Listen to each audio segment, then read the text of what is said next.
Hi all, and welcome to this afternoon's Sunday, April the 23rd show of a THI special. This is the Illuminati Part 2.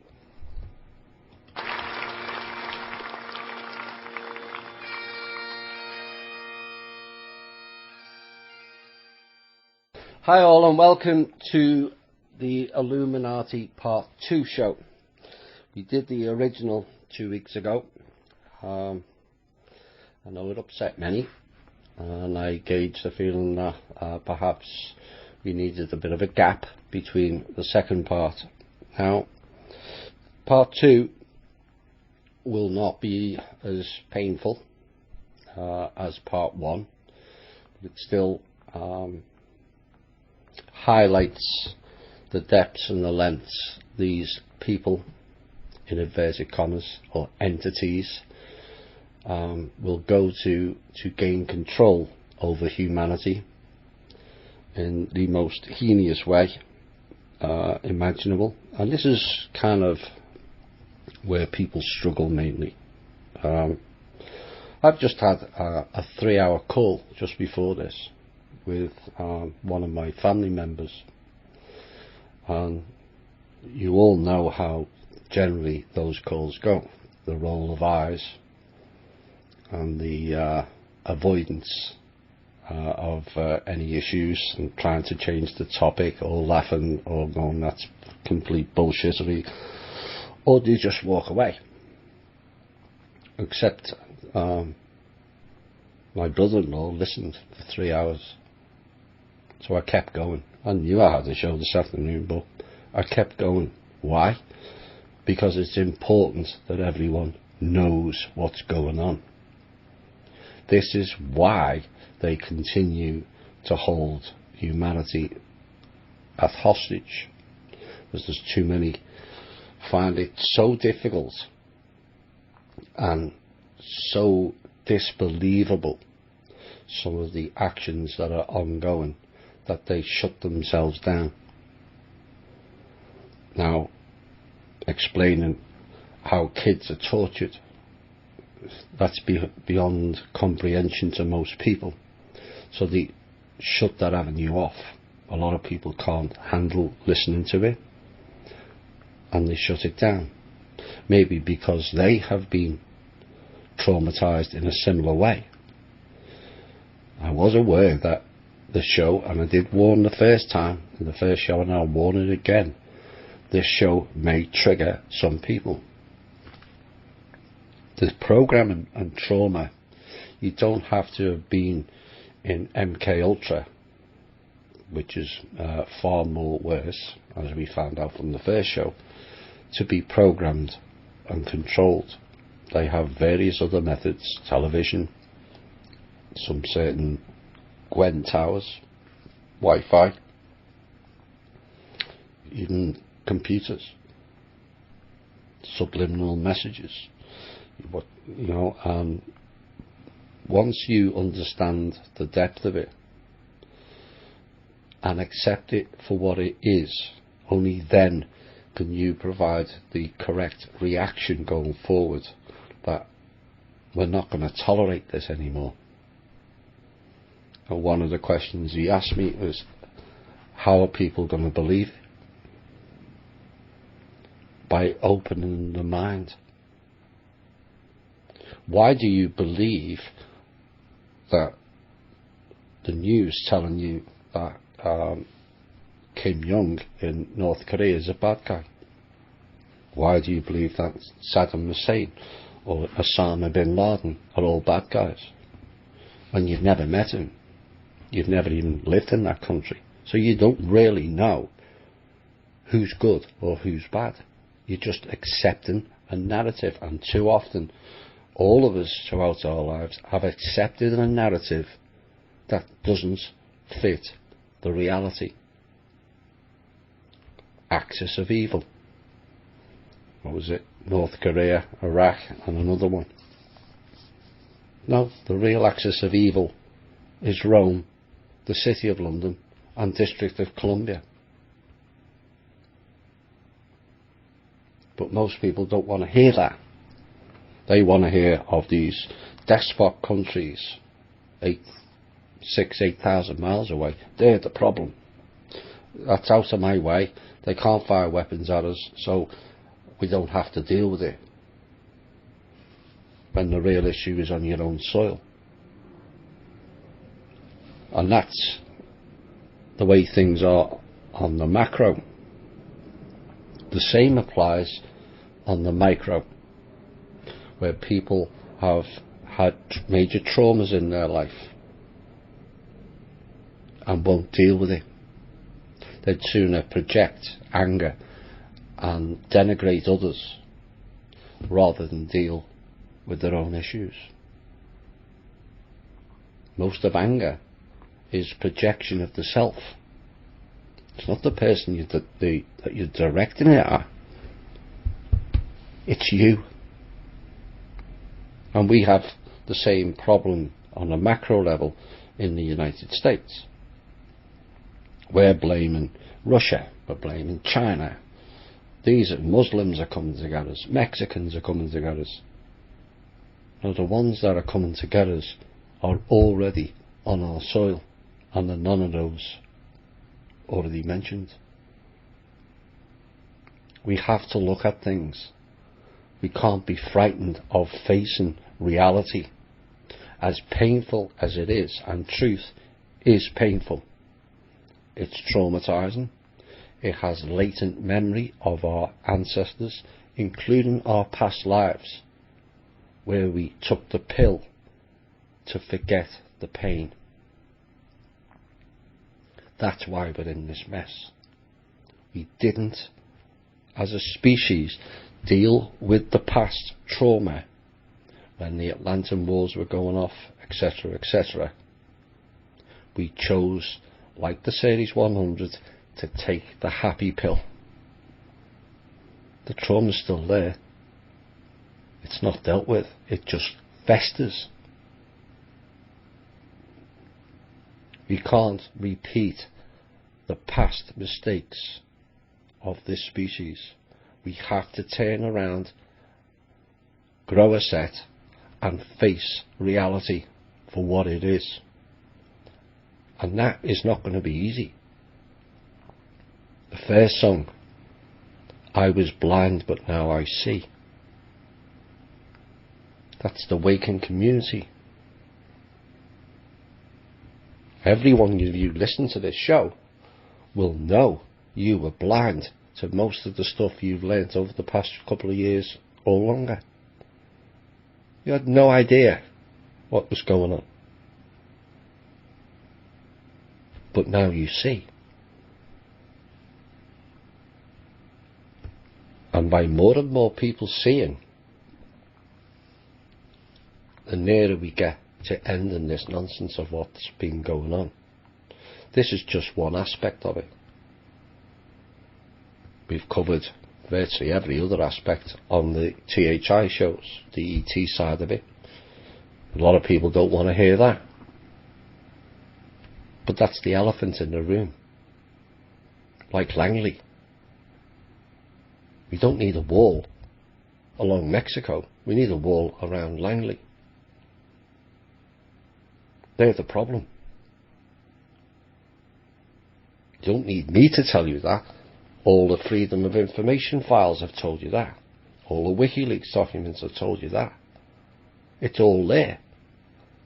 What are we going to do about it? Or are we just going to consent? This is how the cabal work. They get you to consent. Now that doesn't mean to say, yeah, I accept what you're doing. But being complicit by inaction is consenting to their programs. That you think it's okay for them to organ harvest 18,000 Syrian children. You think it's okay that 27,000 children per day die around the world of malnutrition. Because are you doing anything about it? Are we as a collective doing anything about it?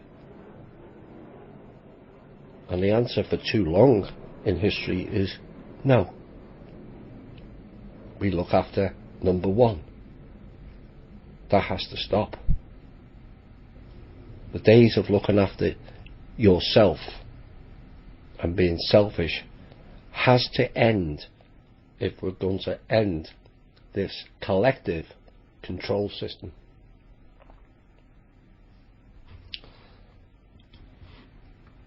We finished up talking about the military and the programs, the colour programs, and the all kinds of other techniques they use. This next section, and just for your reminder, this is the documented evidence of a former Illuminati programmer known as Suicidal. She was born into the families. They then torture their kids to follow their rules. Some of them break out. They don't come out clean. They come out damaged. You don't go into those programs and come out unscathed. So I know there was one member thinking it was my story. This is not my story. This is Suicidal, who was an Illuminati programmer who took part in some of the heinous acts that was mentioned in part 1. She has to deal with herself. I don't even know if she's still alive. She came out with this document in 2000. Of course, it got covered up. They don't like us hearing what they're up to or been up to.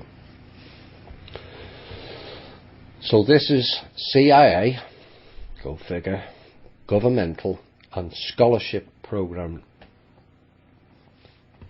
Now, some of the systems will have internal CIA programming. Some of the methods mentioned in earlier chapters, such as brainwave programming and the colour coding programming, yes, Mr. Corey Good, blue coding, you're part of the problem, mate, not part of the solution, were developed in part through the funding by the CIA and formerly the OSS, just to make that clear, as in Nazis.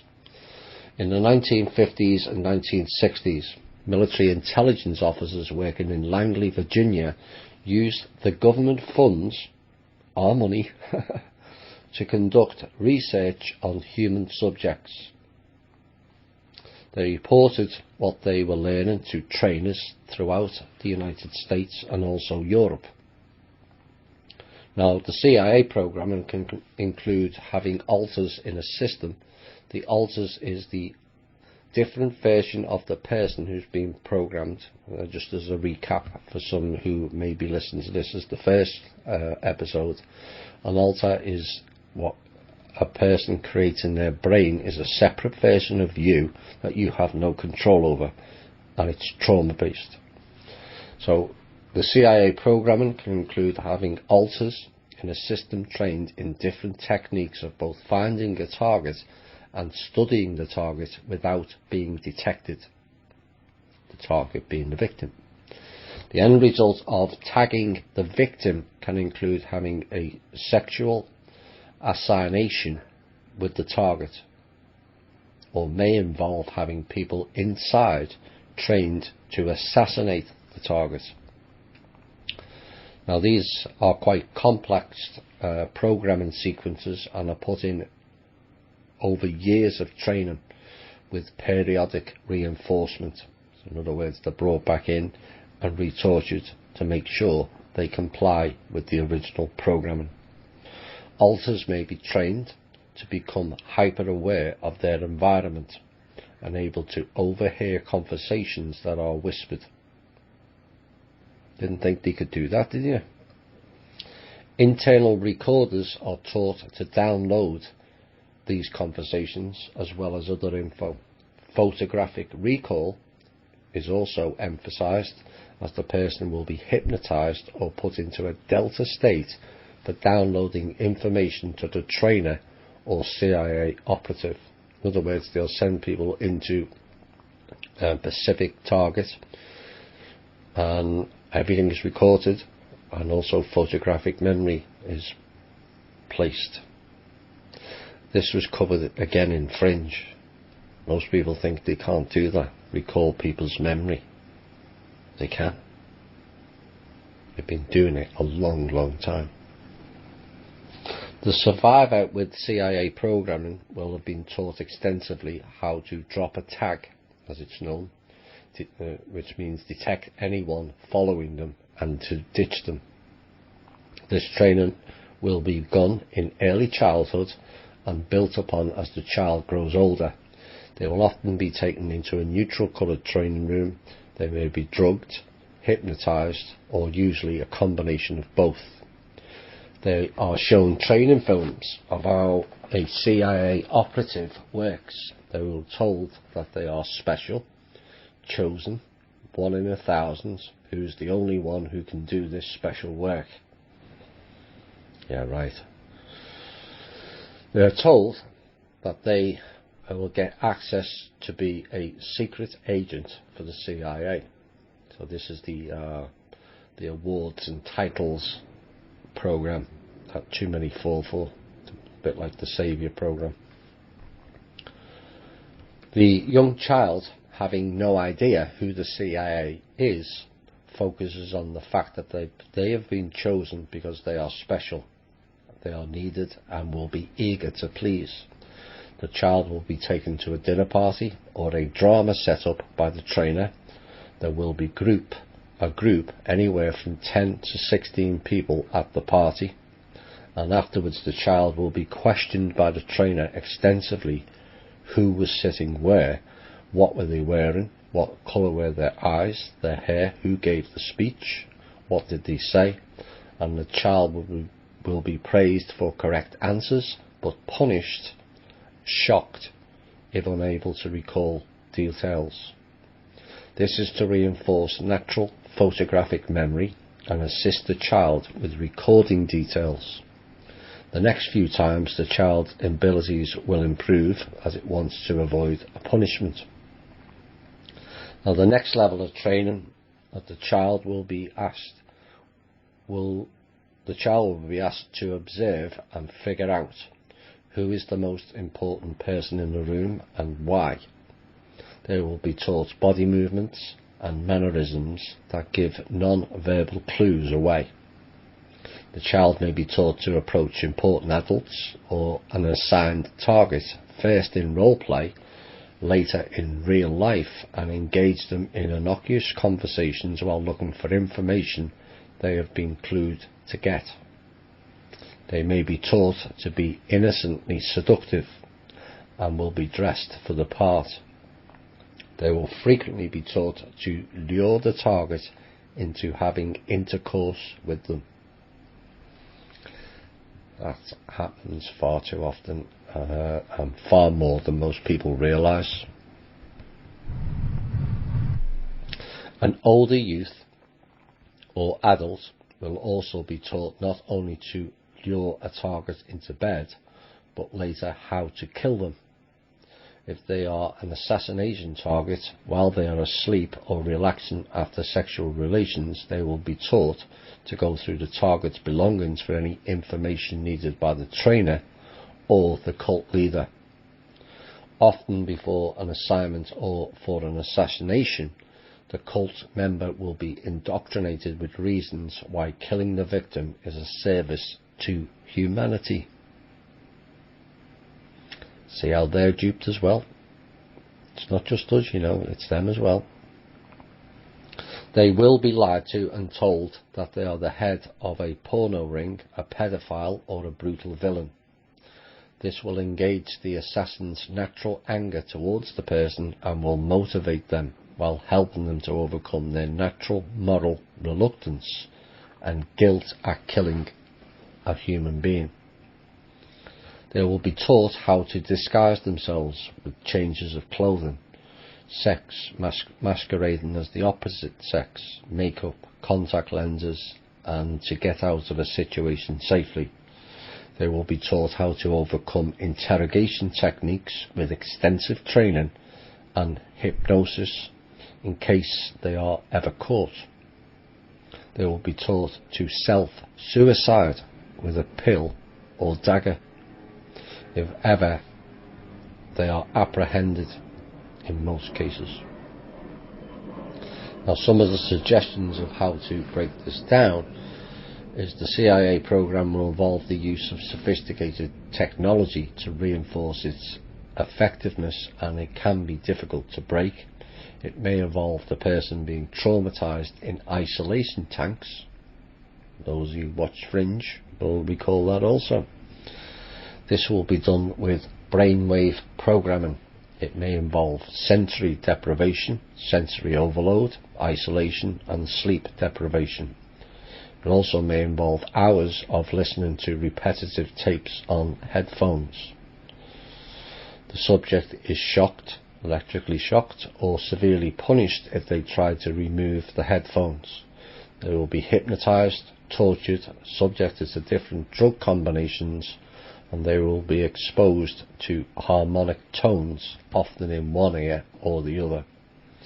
This is to make the brain scattered, so they follow the neural path that the Illuminati want them to do.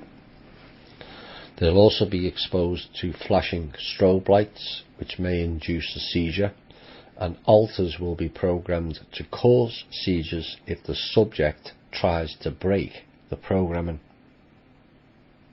They will be shown high-speed films with different tracks, one for the left eye and one for the right eye, to increase brain splitting or dichotomous thinking.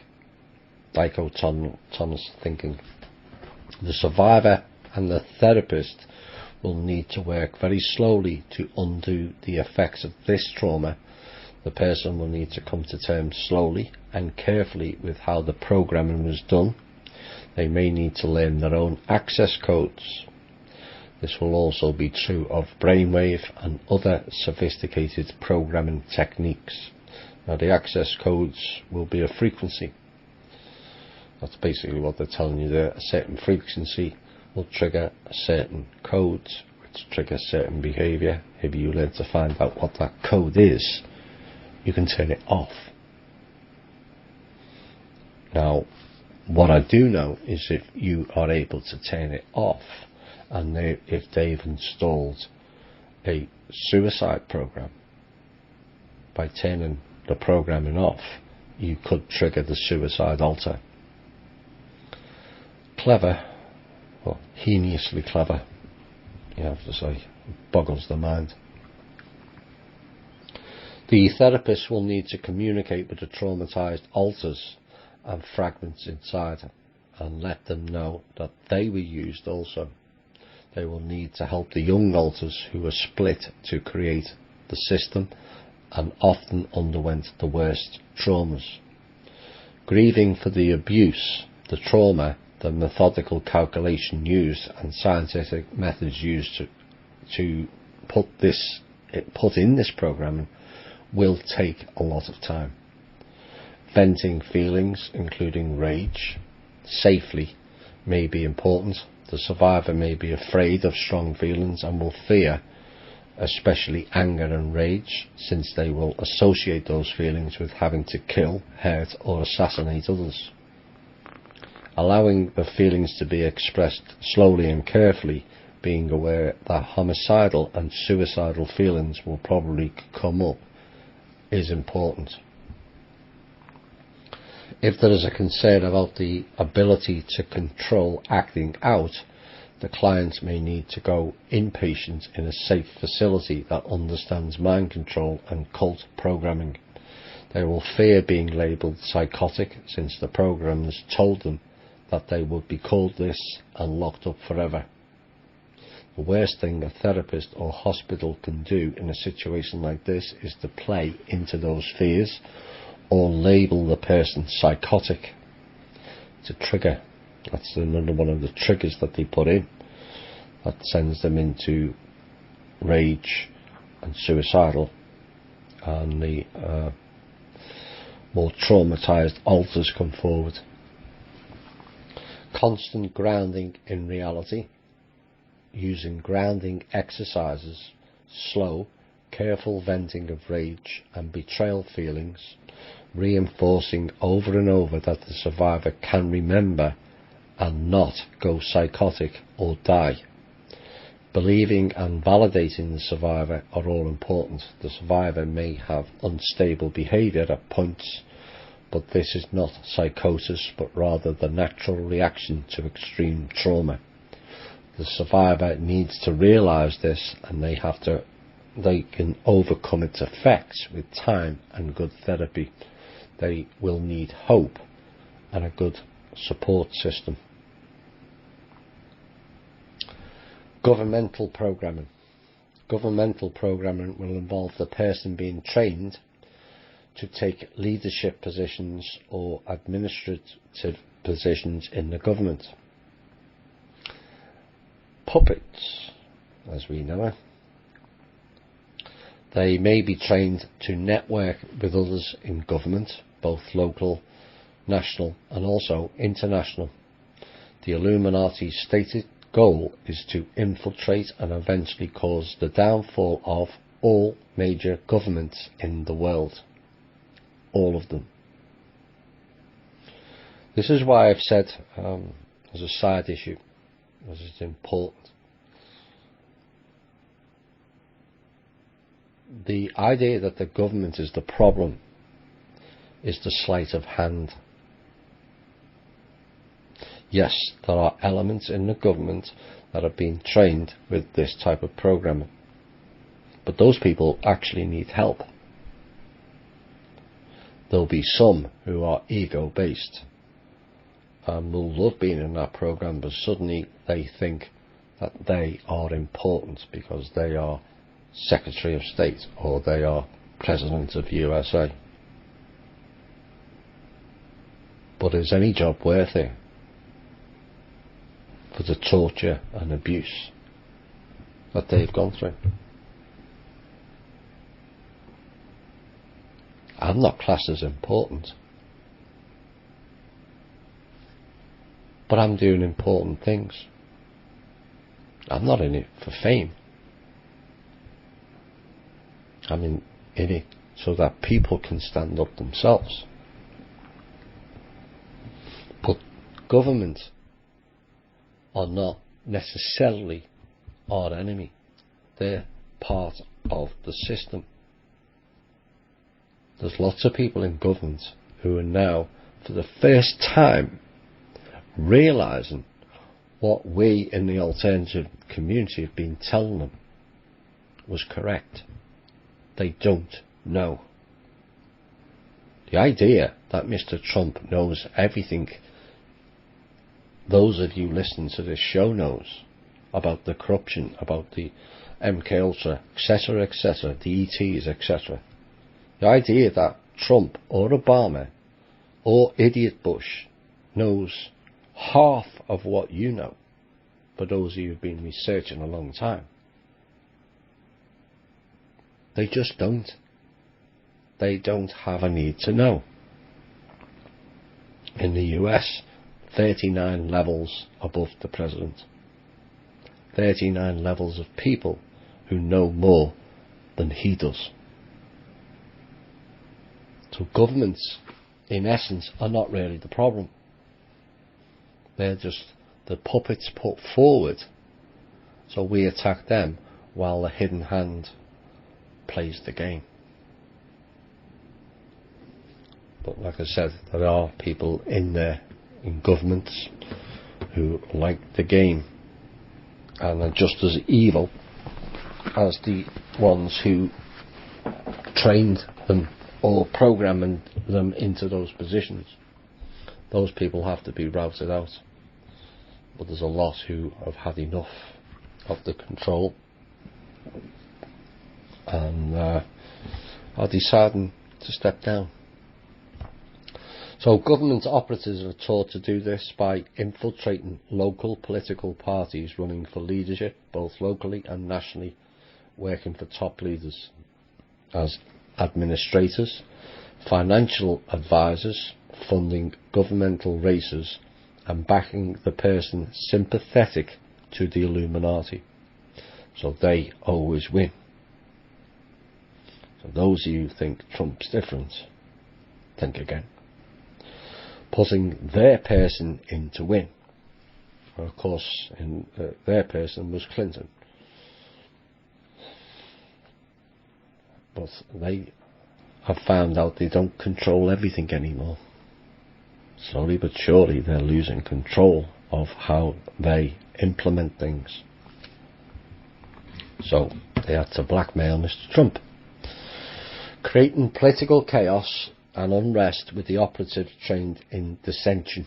The people selected for governmental programming are usually highly intelligent with native charm or charisma. They are also skilled people manipulators. In other words, snakes. These abilities may be enhanced through programming, encouraging the person to project a persona that will draw people to them.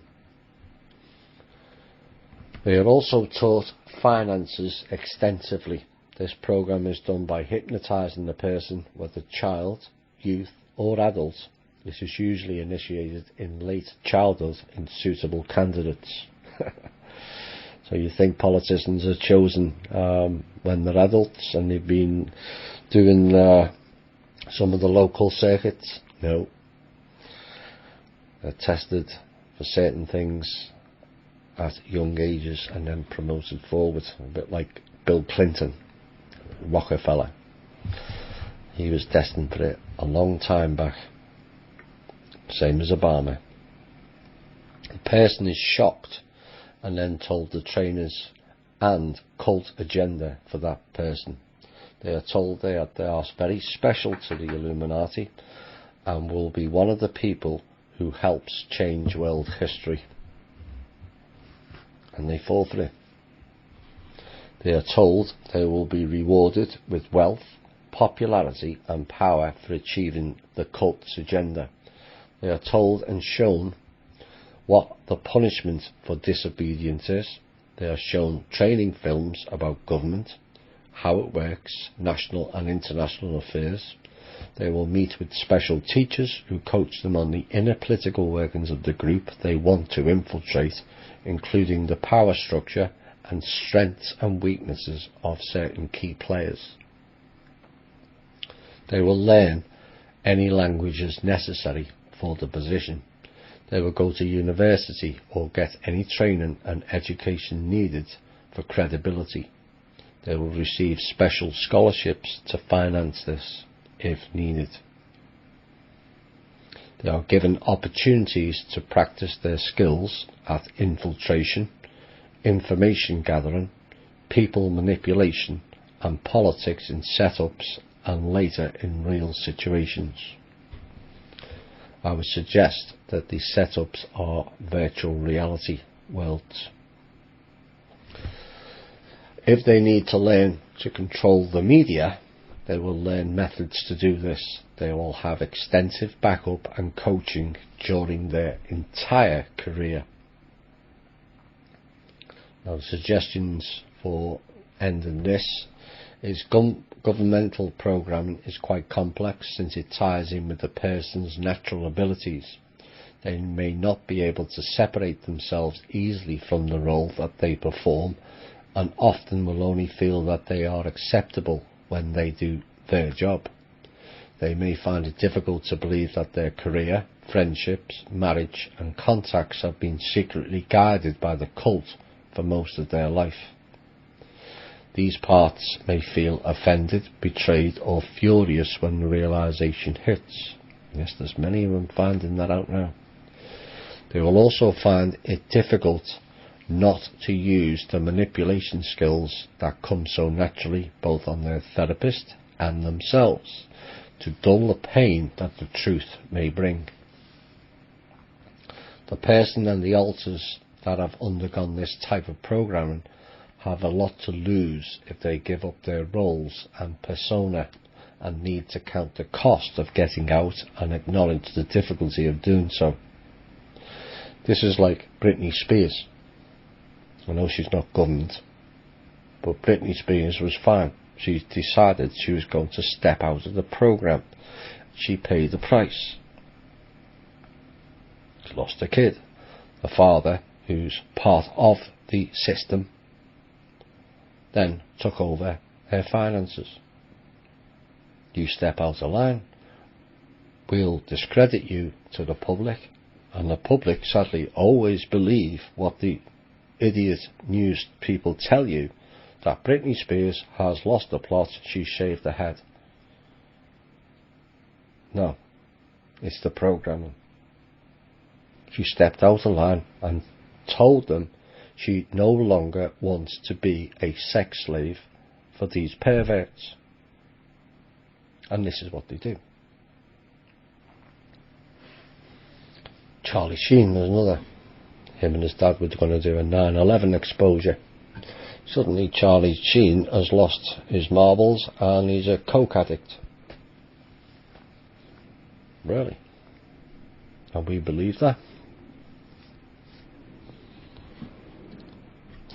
They will need to be allowed to grieve over the fact that they've been used and for the false interpretation of reality that they believed all their lives. That's a key aspect.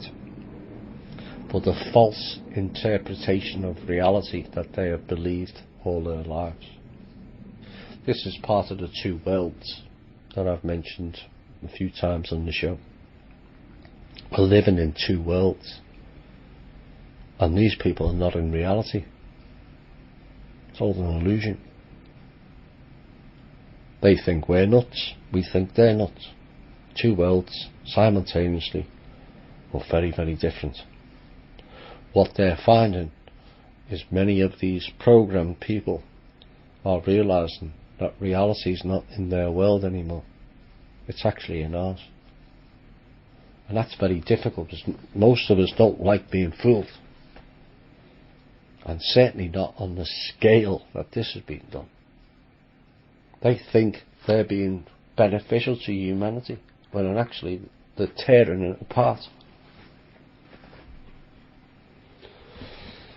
Listening to other parts inside and acknowledging the reality of the cult abuse will be important steps in breaking free, and success in a new career in the person's daily life will also help restore a broken self-image. Now, the scholarship training, the Illuminati revere scholarship, especially oral tradition. Children with good memories and native intelligence may undergo specific training in the area of scholarship.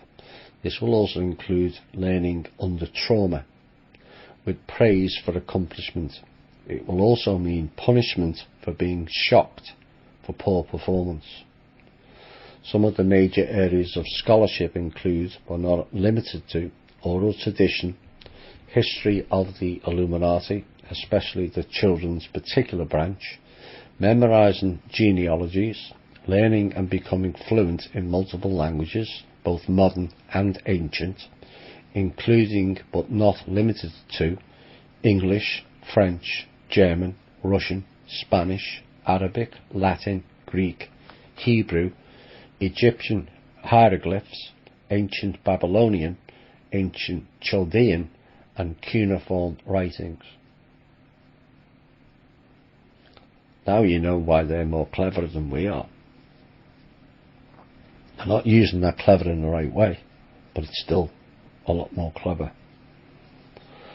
Some revered ancient texts are written in very ancient languages, and certain ceremonies may include rituals which utilise them. I imagine that's the Latin, reptilian. Learning ancient and modern history and becoming adept at planning role plays and dramatisations. Learning to teach others the above skills.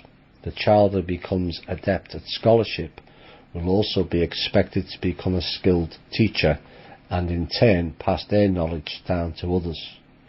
They will practice teaching in both classroom and individual sessions.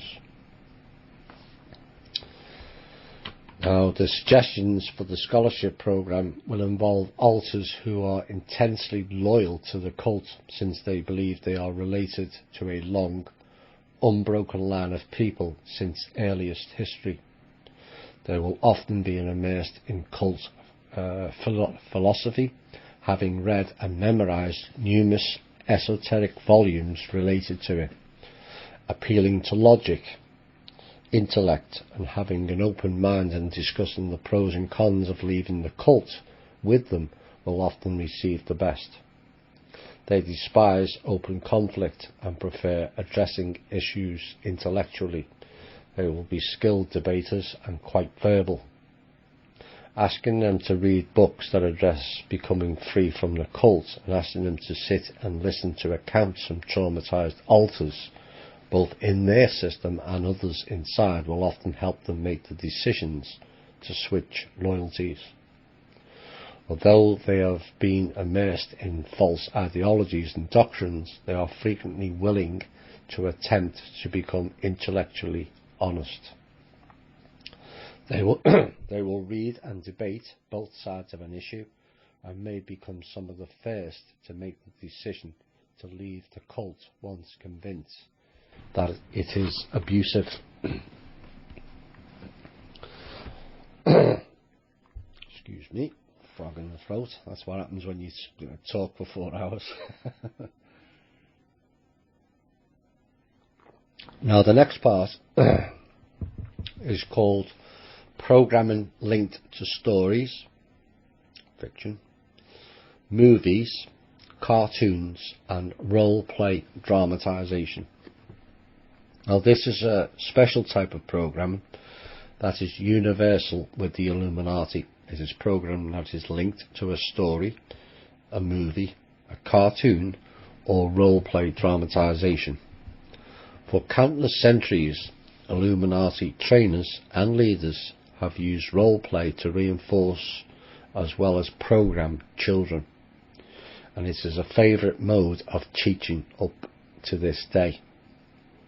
A typical drama setup or role-play will involve a visit through time, in inverted commas.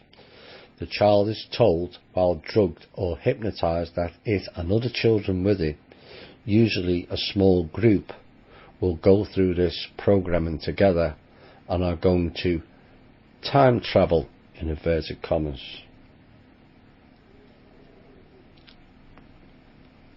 Dramatization, not actual travel. So perhaps certain others who profess they've been to Mars for 20 years perhaps didn't go for real. The trainer or teacher is seen as immensely powerful by the children. He or she magically transports them through time. They enter another room where people are dressed up in period costumes from whichever time period the teacher, in history the teacher wants the children to see. Everything is historically accurate and well researched. An example is if the children are to visit ancient Rome, they will be taken to a room in the Senate where the characters are dressed in togas. They will speak to each other in ancient Latin and debating issues. Caesar or another king will enter the Senate. Roman customs for a scenario such as this one will be adhered to throughout the role play. One purpose of this role playing is that the children are told they are getting behind the scenes peek at history. The Illuminati agenda will be put forward and the children will see, in inverted commas, that famous figures in history were actually Illuminists. This will reinforce their specialness and the historic nature of the group. It will also reinforce language training, since the scenes may occur in medieval England or the French court of Louis XIV, and the scenes will also contain a moral that builds on programming the children have already been undergoing. Maybe they will watch a traitor being guillotined in the French court, or an unworthy senator who tries to betray his king being stabbed. The child may be given a role in the play, such as taking the secret message to the king or queen to reinforce courier programming. The child really believes that they have stepped back into history and are part of the process of helping create history. In other words, they all think they're God or source.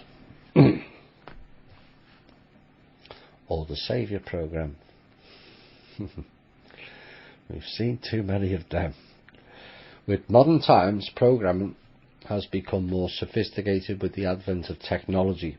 Before television or movies, programming was often scripted around famous fairy tales or stories read aloud by one trainer while a second trainer worked with the child. A good song voice is necessary in a reader. The child would be read the story and under hypnosis and trauma told that they are one of the characters in the story. They are told the real meaning of the story, its hidden meaning, and told whatever they hear the story to remember what it really means. Nowadays, movies and videos are frequently used in programs. Favourite scripts include Walt Disney movies. Disney was an Illuminist. Especially Fantasia, Sleeping Beauty, The Little Mermaid, Cinderella, Beauty and the Beast, The Wizard of Oz. Yeah. Both books and movie have been used. Any movie that incorporates Illuministic themes can be used. E.T. and Star Wars have been used in more recent years. Go figure. How script programming is done. The trainer will play the movie for the child. The child is told that they will be asked about the movie, and this cues the child to use photographic recall about what they are viewing.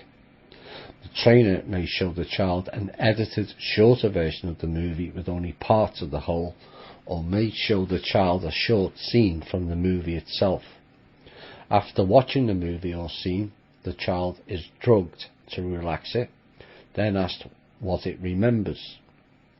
The child will be shocked if it cannot recall items the trainer deems important and will be forced to watch the scenes repetitively.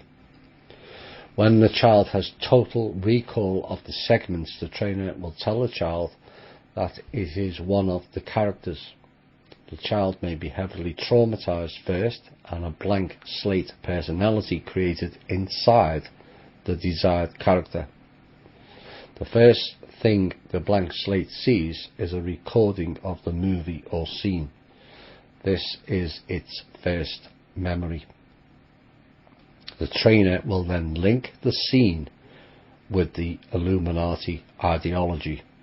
They will teach the child the hidden meaning in the movie and praise the child for being one of the few enlightened ones who can understand what it truly means. The script programming will often be linked to other programming the child is undergoing. Military programming may be linked to Star Wars. Total recall programming may be linked to data in Star Trek. Computer programming may be linked to HAL in 2001: A Space Odyssey.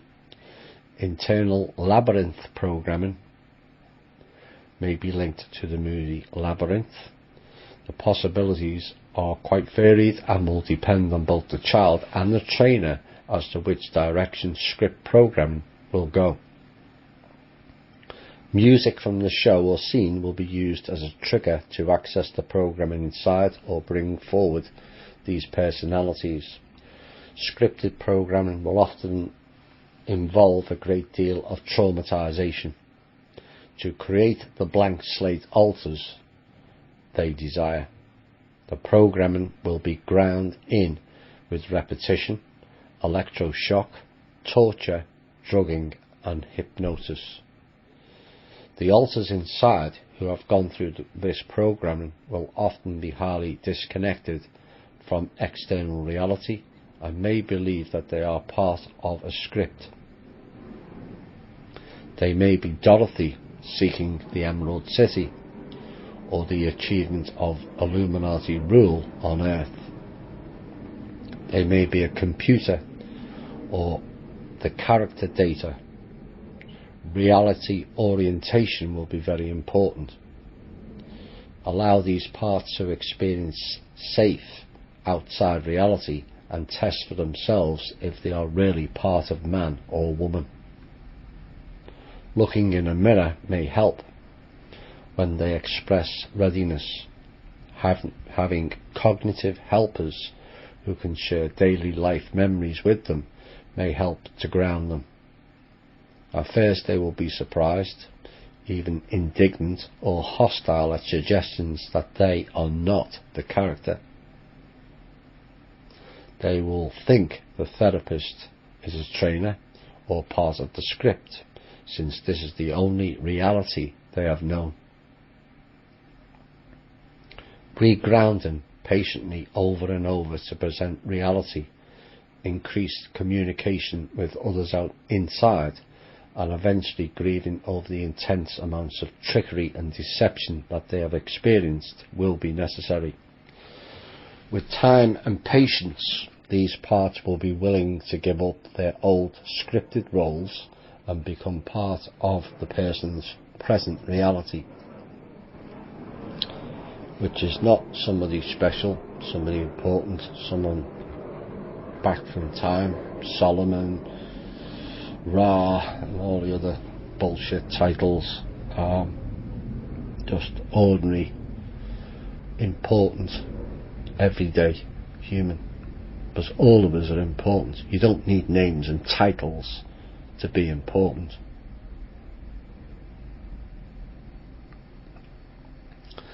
We're going to take a music break before we go into the next chapter, and I'm going to give my voice a rest for a bit. But I think this song says it all. If everyone cared, we'd end this tomorrow.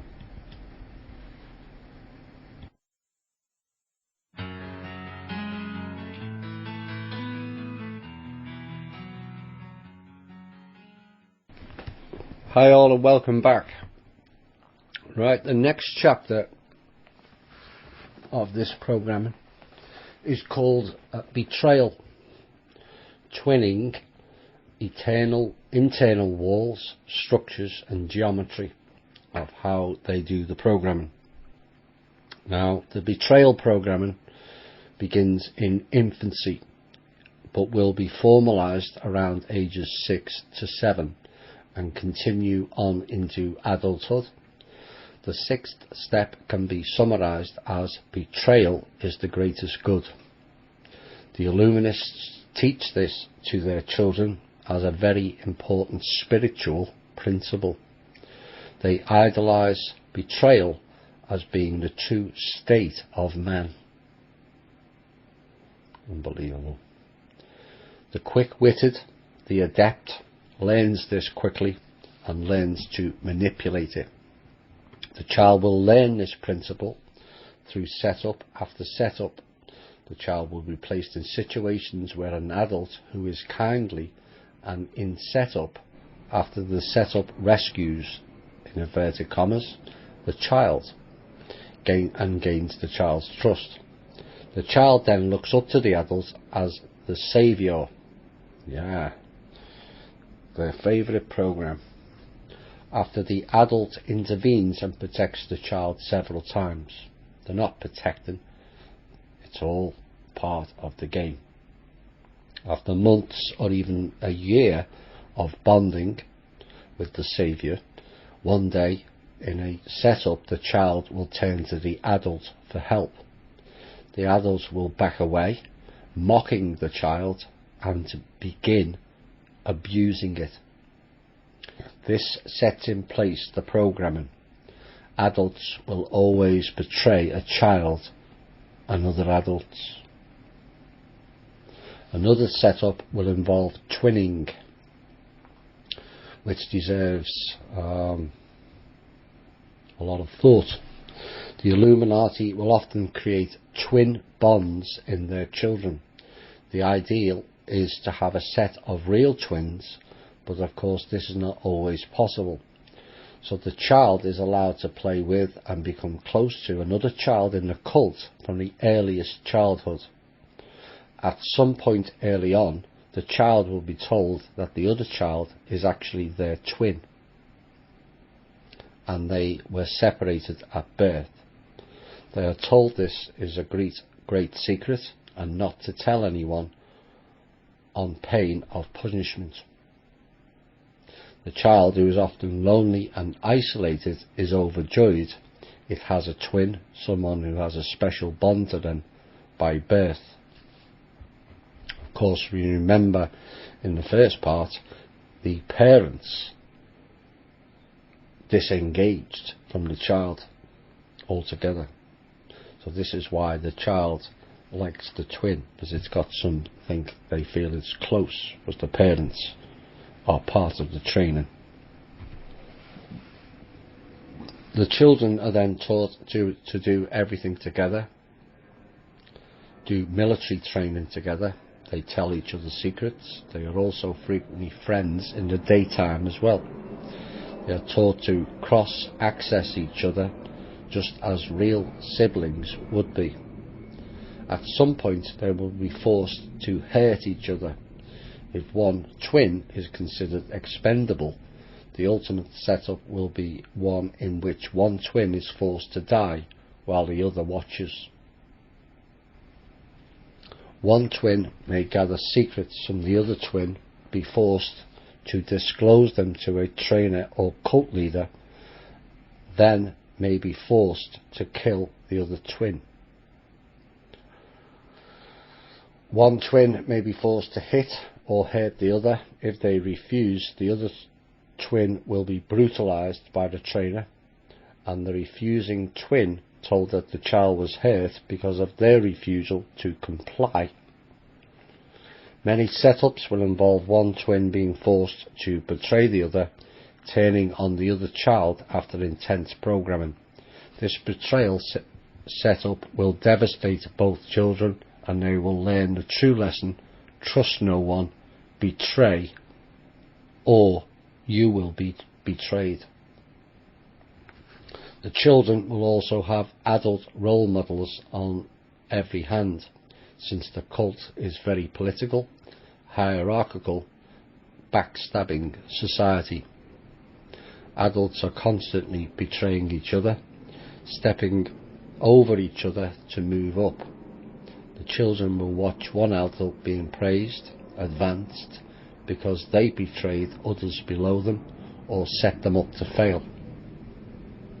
The children will learn quickly to mimic the adults around them, and both adults and children can become quite cynical as to human nature. They will have seen it at its worst, whether in training sessions, the brutality of the COs in military, or the gossip and backstabbing that occurs before and after rituals. They also incorporate the message internally, play the game, or be run over. Even the youngest children learn to manipulate others adeptly at a very young age, while the adults laugh at how quickly they are learning adult ways. People manipulation is considered a fine art in the cult, and those who do it best, as in any group, often win out. Now, the suggestions with the betrayal programming may have totally shattered the survivor of this program to trust any people whatsoever. It will take a therapist a long time to gain the survivor's trust, because they will think that they're about to betray them. These are people who were taught over and over again that talking, sharing one's secrets would be punished harshly. Inside littles will be very curious at first, small alters, not trusting that the therapist is not just another trainer who will one day shout aha and betray them if they begin to trust. This trust building takes time and patience and must be earned through session after session where the therapist shows trustworthiness and non-abusiveness. Survivors will test therapists over and over again to see if they really are what they say they are. This is a normal part of the therapy process. Survivors may also even try to back away from therapy or outside support, as true caring support will wig them out, as they call it, i.e. conflict incredibly with their worldview and experiences prior to leaving the cult. Both the survivor and the therapist need to realise that some amount of distrust is healthy, based on what the survivor has experienced, and may be life-saving, helping to protect them from outside accessing. The therapist must honour this need and be patient while the survivor tests over and over. The survivor can try to reach with inside alters who may have been betrayed to the point of legitimate paranoia. They may ask them to watch and see what the therapist and or support person is like, to take their time and check them out, to be aware that what they went through may magnify normal feelings of caution. Helping to orient these parts to outside reality, and especially positive experiences of trusting a little and not being harmed, will help make great strides in undoing this type of programming.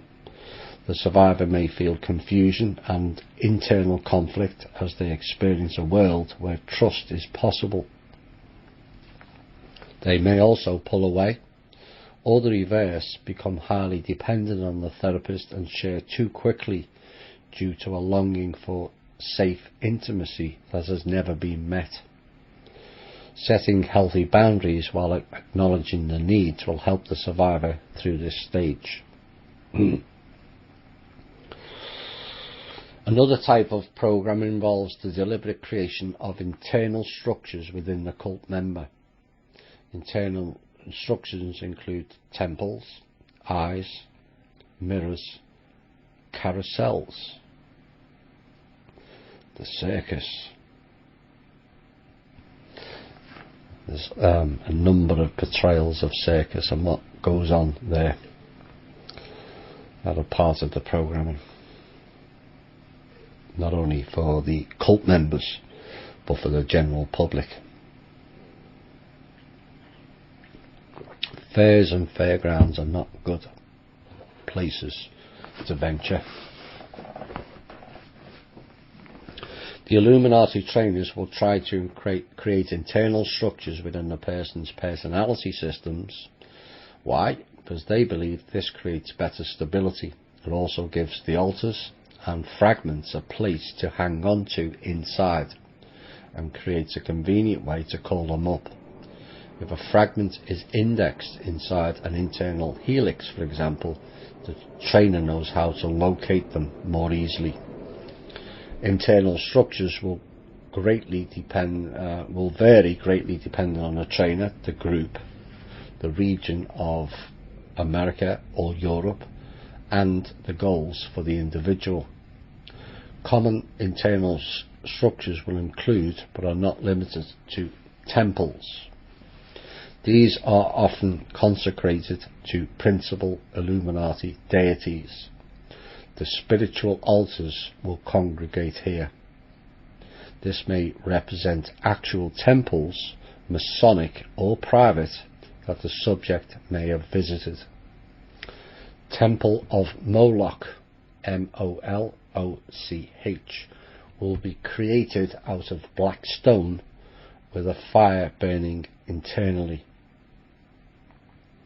The all-seeing eye of Horus, one of the most common structures in an Illuminati system, and it's fairly universal. Horus is a deity revered by the Illuminati, and the all-seeing eye internally represents the fact that the cult can always see what the individual is doing.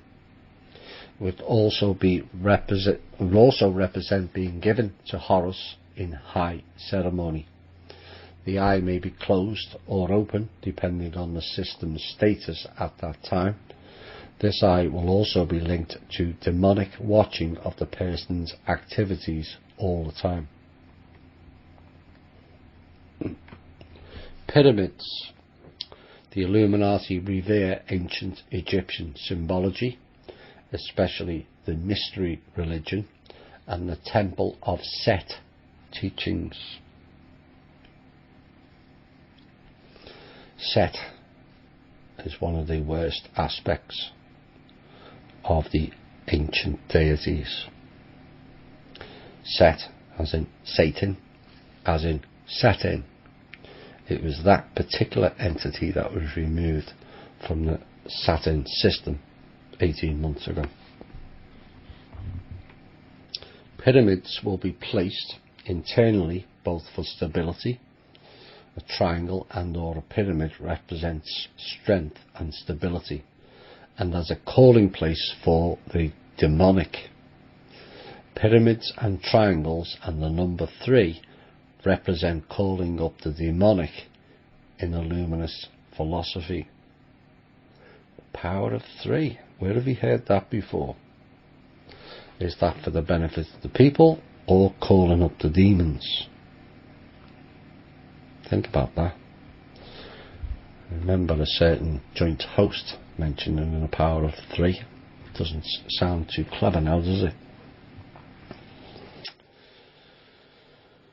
The next internal structure, the sun, represents Ra, the sun god.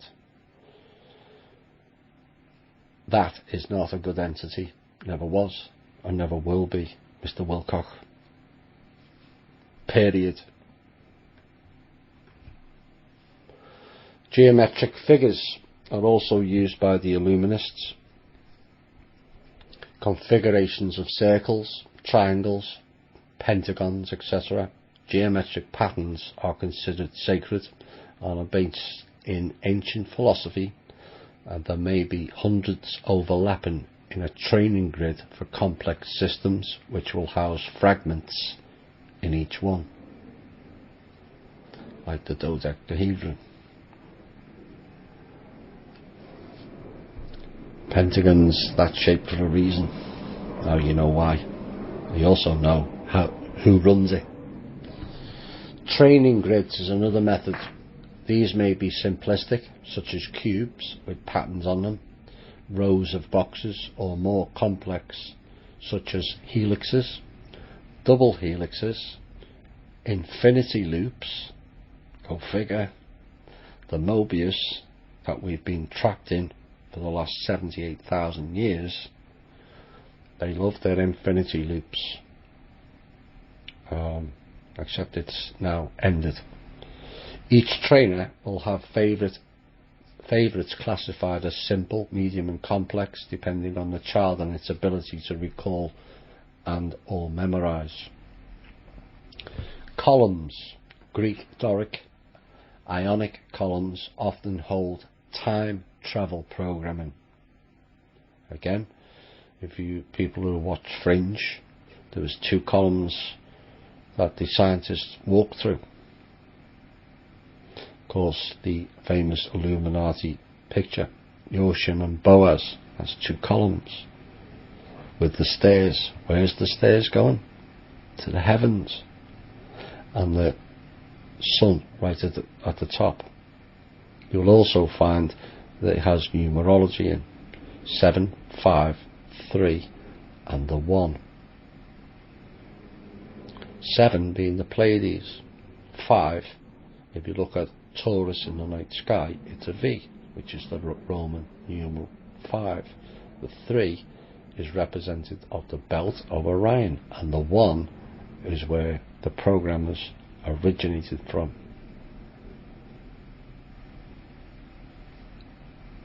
I think it's what's his name, Mr. Herschel, I think, Wesley Herschel, who covers that particular topic very well.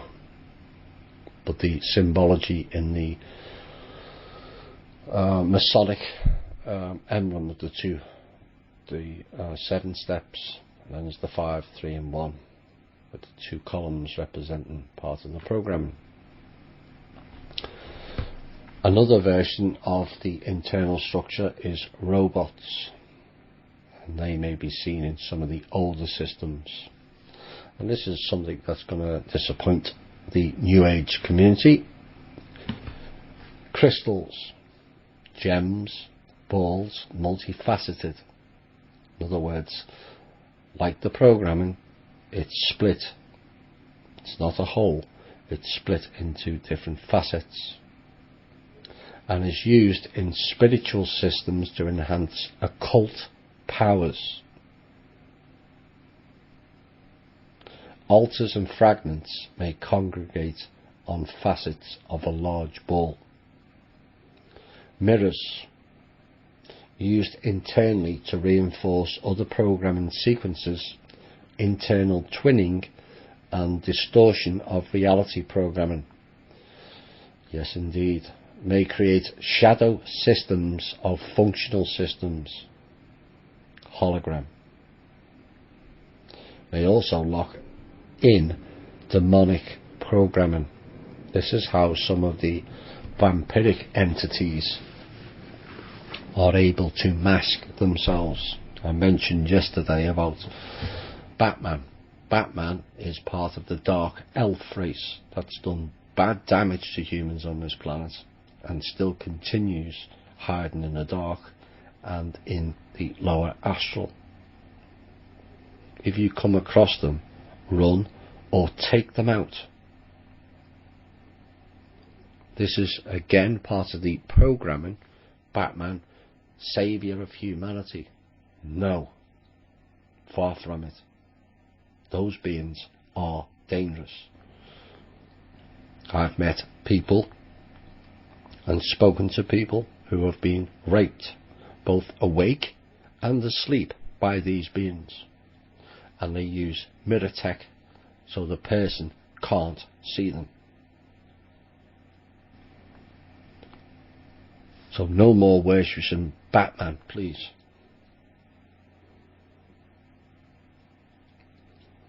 Next internal structure, carousels, used in some programming sequences to confuse altars inside, often linked to spin, confusing programming internally. May be used to punish internal altars, and they will be spun on the carousel if they tell. Deck of cards. This can include cards from a deck or complex configurations made of hundreds of cards. Dominoes programming is similar. All touch each other, and if person tries to dismantle programming, the deck will fall. Black boxes. Of course, all Masonic organisations have a black box to vote in whether people join that particular group or organisation. A bit like the Mecca. That's a giant black box, black cube, with a piece of Sirius B in the corner. And yet we have thousands, in fact billions, of Muslims all praying to the black cube, the Mecca. Program. Black boxes represent self-destruct and shatter program, sealed off into a black box to protect the system. It should not be opened without careful preparation and good therapy. Mines and booby traps are also two other methods. There's something that's been covered recently. Spider webs. There's a reason for that. Represent linked programming, as in AI, where they hook everyone into the web. There's a reason they call it the internet, the web. They're hooking you into the program. Unless you have the ability to not internalize their programming by shielding. With the spider, who is the internal programmer, so it tells you who's running the system.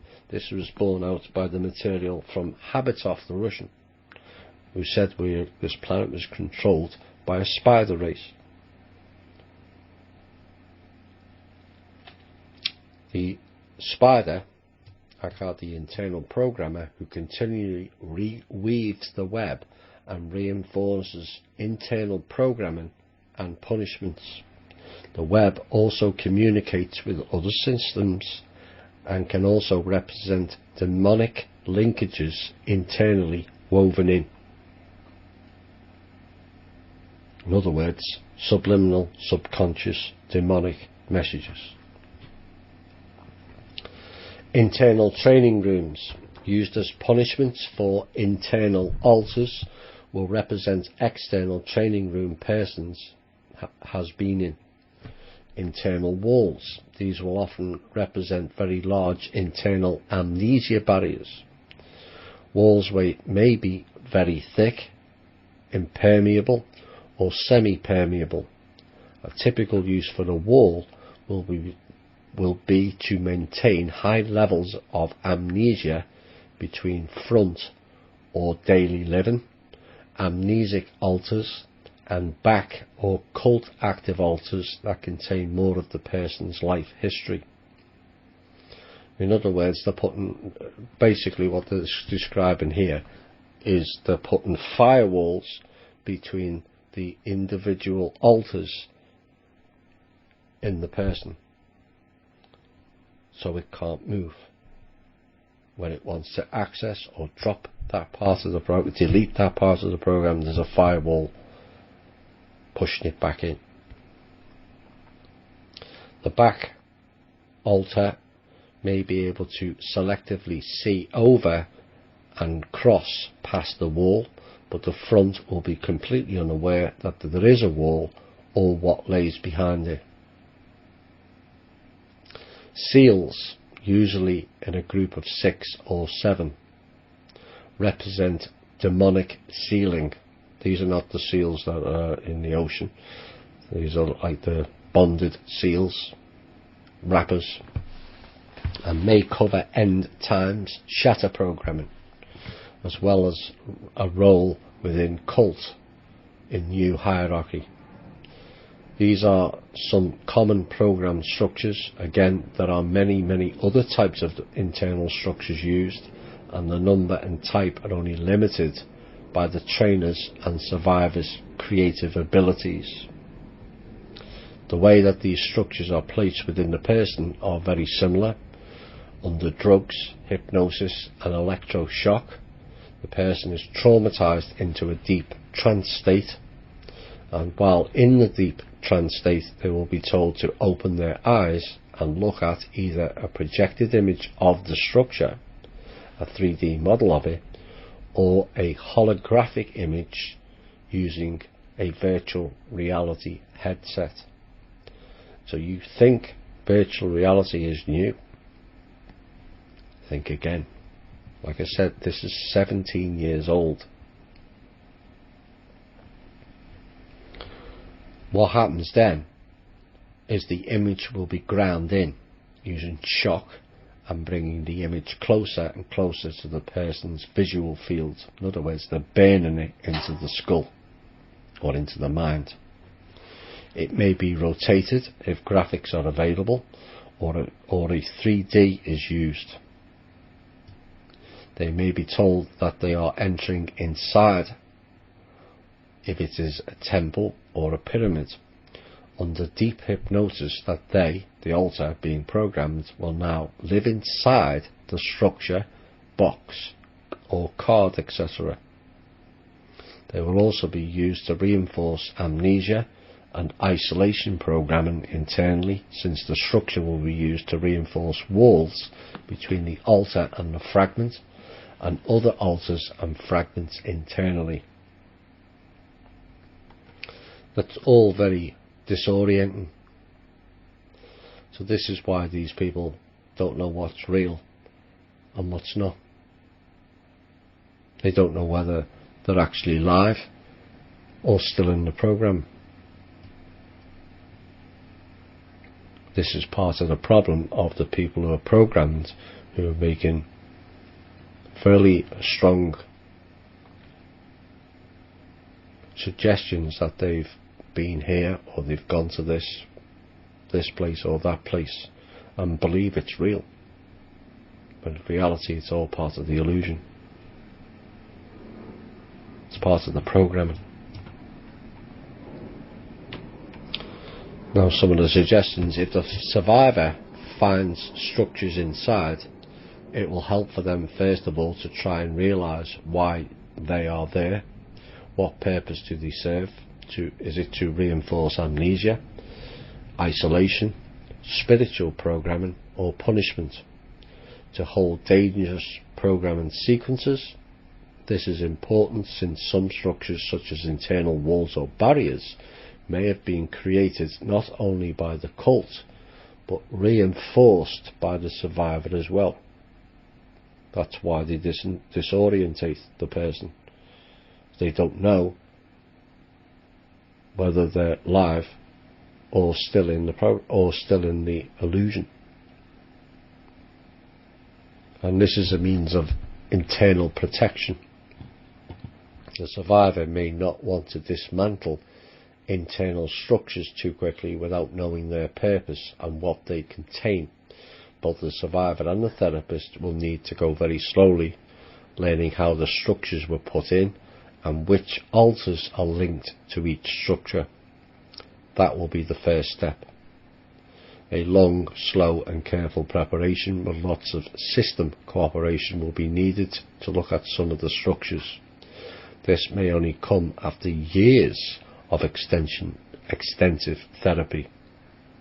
Each survivor will progress at their own pace. If a wall is present, taking it down slowly, one brick at a time, or allowing part of it to become semi-permeable, may be the first steps in healing.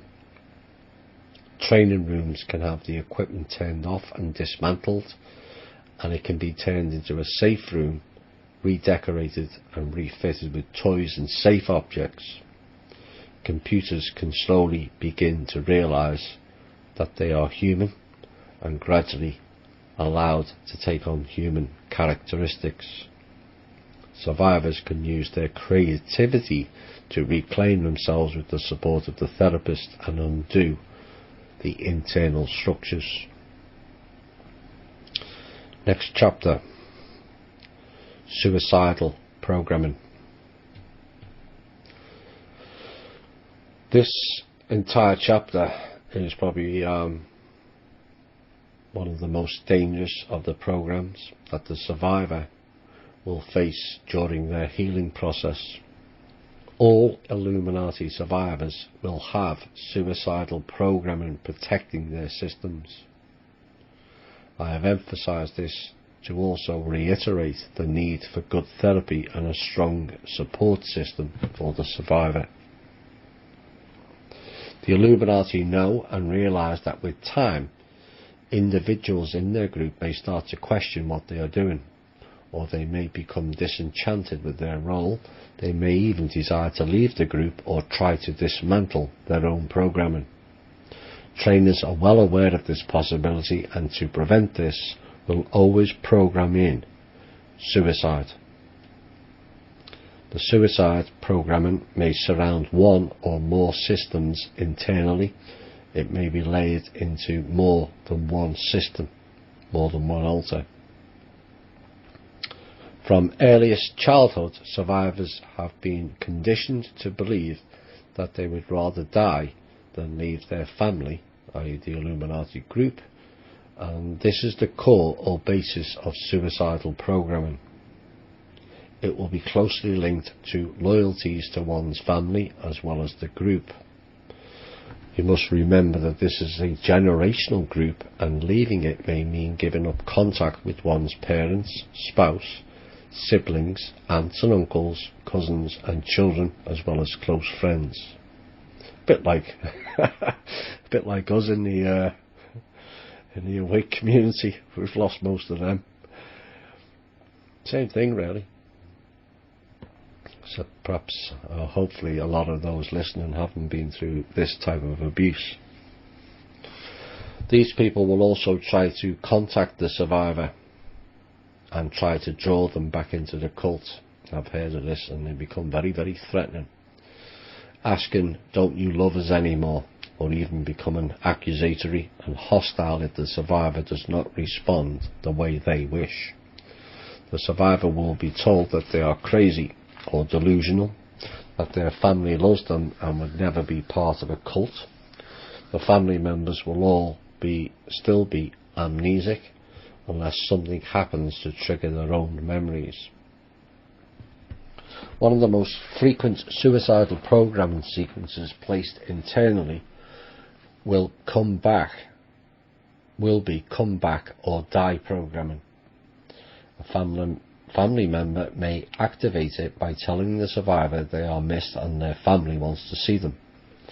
If the survivor fails to return, the programming will start running. It can only be deactivated by a code word from the person's trainer or cult contact person. Wow. Backdoor access codes from the person's own brain, being controlled by somebody else. This is playing God, is it not? This ensures that they will have to recontact the cult. If the survivor tries to break this programming, they will need assistance, both internal and external, for safety. Hospitalization may be needed in a safe facility that understands the ID and programming, as well as suicidal programming, as the alter inside will begin fighting if the person tries to break the programming. They have been programmed to commit suicide or be shattered internally. This is where they literally make the mind explode, or at the very least severely punished and are afraid of the repercussions of not obeying. The survivor will need to get to know these internal alters and reassure them that they are no longer needed to do their jobs. Chronometric suicidal programming is another type placed within. This does not need contact with family members to activate. In fact, it is activated automatically after a certain amount of time without cult contact. Controller alters and or punishing alters will have been programmed that if a certain period of time goes by without contact with the trainer, they are to commit suicide. They will be told that the only way to prevent this is contact with the trainer, who knows a command code to halt the program. The time interval may be anywhere from 3 to 9 months, but each system is different. Callback programming may have this type of programming as a backup to ensure that it's followed through. System-layered programming is a particularly complex form of suicide programming where several systems, up to 6 at a time, that's alters, are programmed to fire off suicide program simultaneously. This always needs hospitalization for the survivor's safety. Honour and dishonour programming is common in military systems. In this, the military parts are told that an honourable and courageous soldier will take his life rather than reveal secrets or leave his unit. Nice people, the military, that. The no-tell programming will often be reinforced by suicidal programming. Access denied programming, which prevents unauthorized access both externally and internally, will often be reinforced by either or both suicidal, homicidal programming. Almost all suicidal programming is put in place to either ensure continued obedience to the occult's agenda, or to ensure regular recontact with the trainer, or prevent the individual or an outside person from accessing the person's system without authorization. In other words, they believe they control you and you belong to them. So the correct access codes, which the trainers are careful to use at the beginning of each session, it will frequently block therapy, as the survivor will be terrified, and rightly so, of dying if they reveal their internal world or disclose their history. Now, the suggestions for the survivor and the therapist for this is they need to find out what suicide programming is present. It's a safe bet it's there. No need to ask if it is present, it will be. Internal communication and finding out which altars or fragments hold the suicidal programming will be important to ascertain.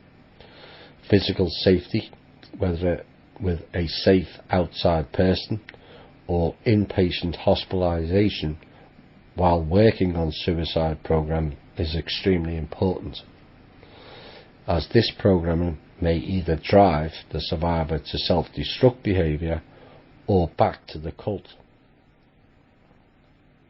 Dealing with the suicide programming assumes that the survivor and therapist have initiated good system communications internally. This is extremely important, since the survivor will need cooperation inside with dismantling the suicidal mode. Letting alters inside know that they no longer have to do their job, that they can change, may help. Reality orientation, letting them know that if they kill the body that they will die, may also help. Many times these parts have been deceived into believing that they themselves will not die if they just do their jobs. Again, even the altars are lied to, not just the main body. The altars are lied to also. This means they need to hear the truth. Having controller altars, high altars with pull inside the system. Generally with the altars there's a hierarchical system between them, so that's what that's explaining. Agree to help the therapist dismantle the programming will help, but be aware that some internal suicide sequences will be put in that even controllers cannot dismantle. Creating a safety committee inside, whose main job is to keep the body safe and ask for help if suicidal programming begins to kick in before acting out occurs, will also help tremendously. Where are we next?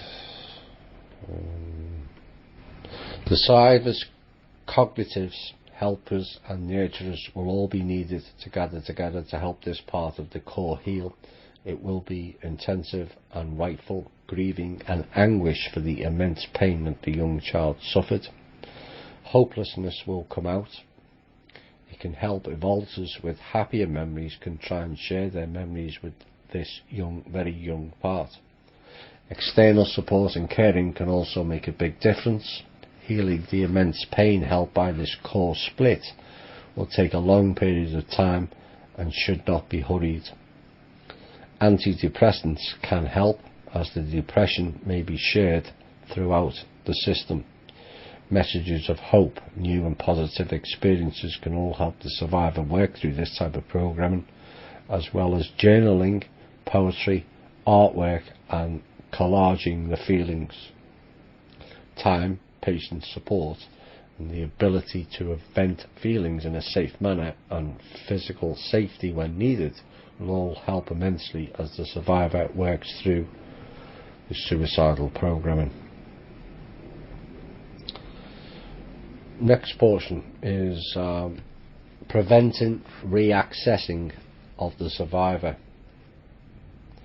Deprogramming can be consistently successful if the person is still in contact with the abusers. Interesting. Survivors will take one step forward, then will find themselves knocked down internally. All the hard work in therapy will be undone or set back.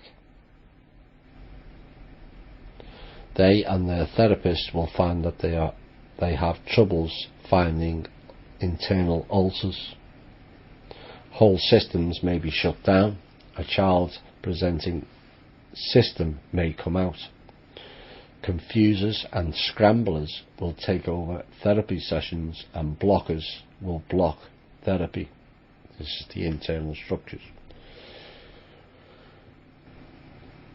No one chapter can ever be totally comprehensive in how to prevent reaccessing. What I will share are some of the more common ways that the cult and trainers will try to reaccess individuals, and give some techniques on avoiding this. The cult has a vested interest in keeping all its members. After all, it has spent generations telling its members that if they leave, they will die, be killed, or go psychotic. It makes them quite unhappy to see someone who is quite alive and very clearly not psychotic leave.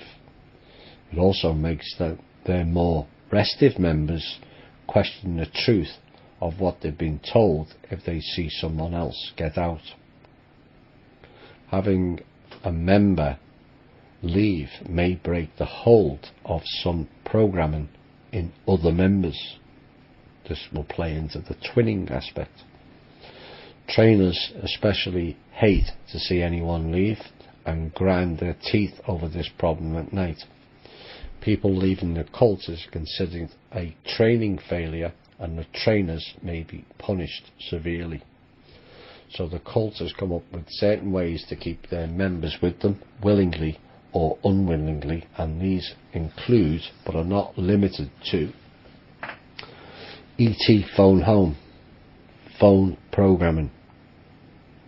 The individual may have personalities whose sole job is to call and report to the trainer or cult leader. These are often young child alters who are eager to please, starved of attention and nurture, and who are heavily rewarded for calling back in. Any survivor who attempts to leave the cult must deal with the urge to phone home, to phone their abusers, to phone their friends who are still in the group, to phone their parents, siblings, cousins or aunts. This urge may become overwhelming at times, and worst of all, the survivor may be totally amnesic to the fact that the people they are calling are also cult members who are urging them back in to the program. Common phrases used include: your family loves you, misses you, needs you. So and so is ill and needs to see you. You are so special to us. You are so valuable. You need to come to see us. Why are you so distant? Why haven't we heard from you lately? The list goes on and on. Sweet, kind phrases with double meanings placed in the person during training sessions, which then lead to implications going forward. Trainers are not stupid and know that if a cult members said, come to the ritual meeting at midnight next week, the survivor would run the other way, and be validated as well that they are not making things up. So the ingrained code messages behind the innocuous phrases such as described above, and these and other messages are meant to trigger recontact programming. In recontact programming, all Illuminati members have recontact programming. It is never left to chance. The person has parts whose only job is to have contact with their trainer or cult leader. or an accountability person, person one step above them in the occult. These parts are heavily programmed under drugs, hypnosis, shock therapy, torture to have recontact. The individual will feel restless, shaky, weepy, afraid if they try to break this programming.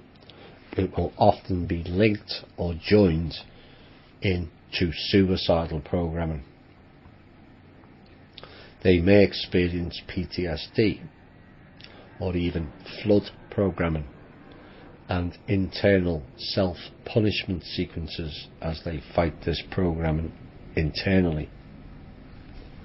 Siblings are often cross-trained to access each other with special codes. Remember when may initiate this. I love you or your family loves you can also be used. Phrases will be individual, depending on the person's family members and background. Certain clothing or jewellery worn can be used to draw a cult loyal system, such as colour-coded system or the jewel system we described in part 1 of this series.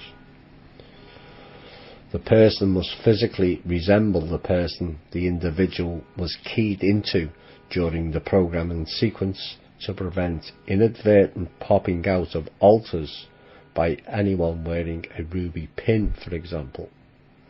This kind of cueing will be based on sight recognition of a person, plus the clothing colour or jewellery being worn in a certain way. Phone calls from concerned family members, friends and cult members will flood the survivor's phone lines, flood programming, and or answering machine, especially during the initial getting out phase. Hang up calls, 3 or 6 in a row, or all calls where a series of tones are heard may be used as cues to recall the individual and fire off internal programming. Birthday, holiday or we miss you cards or letters may be sent with trigger codes embedded in them. Flowers with a certain number of flowers or colour may be sent. Daisies may fire off daisy programming internally. The possibilities are almost endless depending on the trainers, the group the person was with and the people they are most bonded to in the cult. Special training sessions will be given with code words and cues built into the system's programming. If all else fails, hostility will start. You don't love us will be heard, even when the survivor has stated repeatedly that they care. Boundaries drawn with cult members will be misinterpreted as a lack of concern or withdrawal. Accusations, guilt and anger, as well as the manipulation, will be used as hooks to make the survivor feel guilty for withdrawing from the cult. Isolation programming may activate as the cult support system is withdrawn in the survivor's life and they try the difficult task of developing healthy, appropriate relationships outside of the cult. Often the therapist will be the survivor's lifeline and sole supporter first. The individual may fall into codependent relationships quickly, or relationships with other survivors to fill in the void in their life.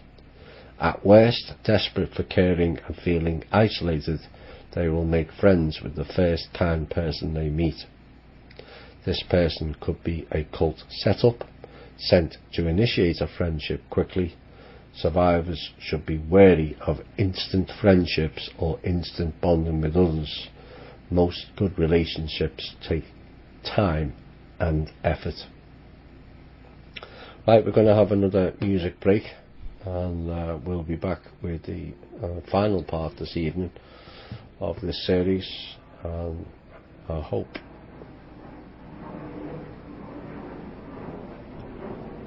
this next song is implemented for all the people right now. We need help right now.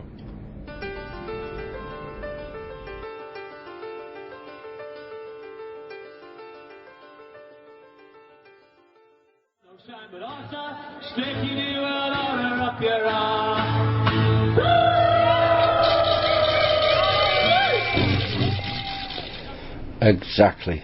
Stick your new world order where the sun don't shine. Right, the next part of these programming is called shell programming, internal councils, human experimentation and function codes. Now, shell program is a form of programming used to create a shell on the outside that other alters inside speak through. This is designed to hide the person's multiplicity from the outside world and works extremely well with highly fragmented systems. When they say systems, it means people. The person is fragmented. They call it systems. It's actually people. It also takes a person with the ability to disassociate to a greater degree. How is it done? With shell programming, the trainer will often take a clear plastic or glass mask and put it in front of the subject. They will be extremely traumatized, shocked, drugged, and told that they, the alter or alters in front, are the mask that they see. Their job will be to be a shell or voice to cover for the others behind. These parts will also be traumatized, so they literally see themselves only as a shell with no real substance or body. Others inside will then be directed to come next to the shell alters and use their voice to cover their own. This allows greater fragmentation of the person whilst being able to hide it from the outside view. Since the internal alters will learn to present through the shell alters will always see themselves as clear and will have no colour if colour coding is present in the other systems. Internal councils. In other words, the alters have a committee. Survivors of Illuminati programming will always have some type of hierarchy inside. This is because the cult itself is very hierarchical and puts this hierarchy inside the person. What better way to inspire loyalty to leadership than to put the leadership inside the person's head? Trainers are also very hierarchy conscious themselves. They know that a system without hierarchy and head honchos inside to direct things will be a system in chaos. They will not leave the person's system leaderless inside.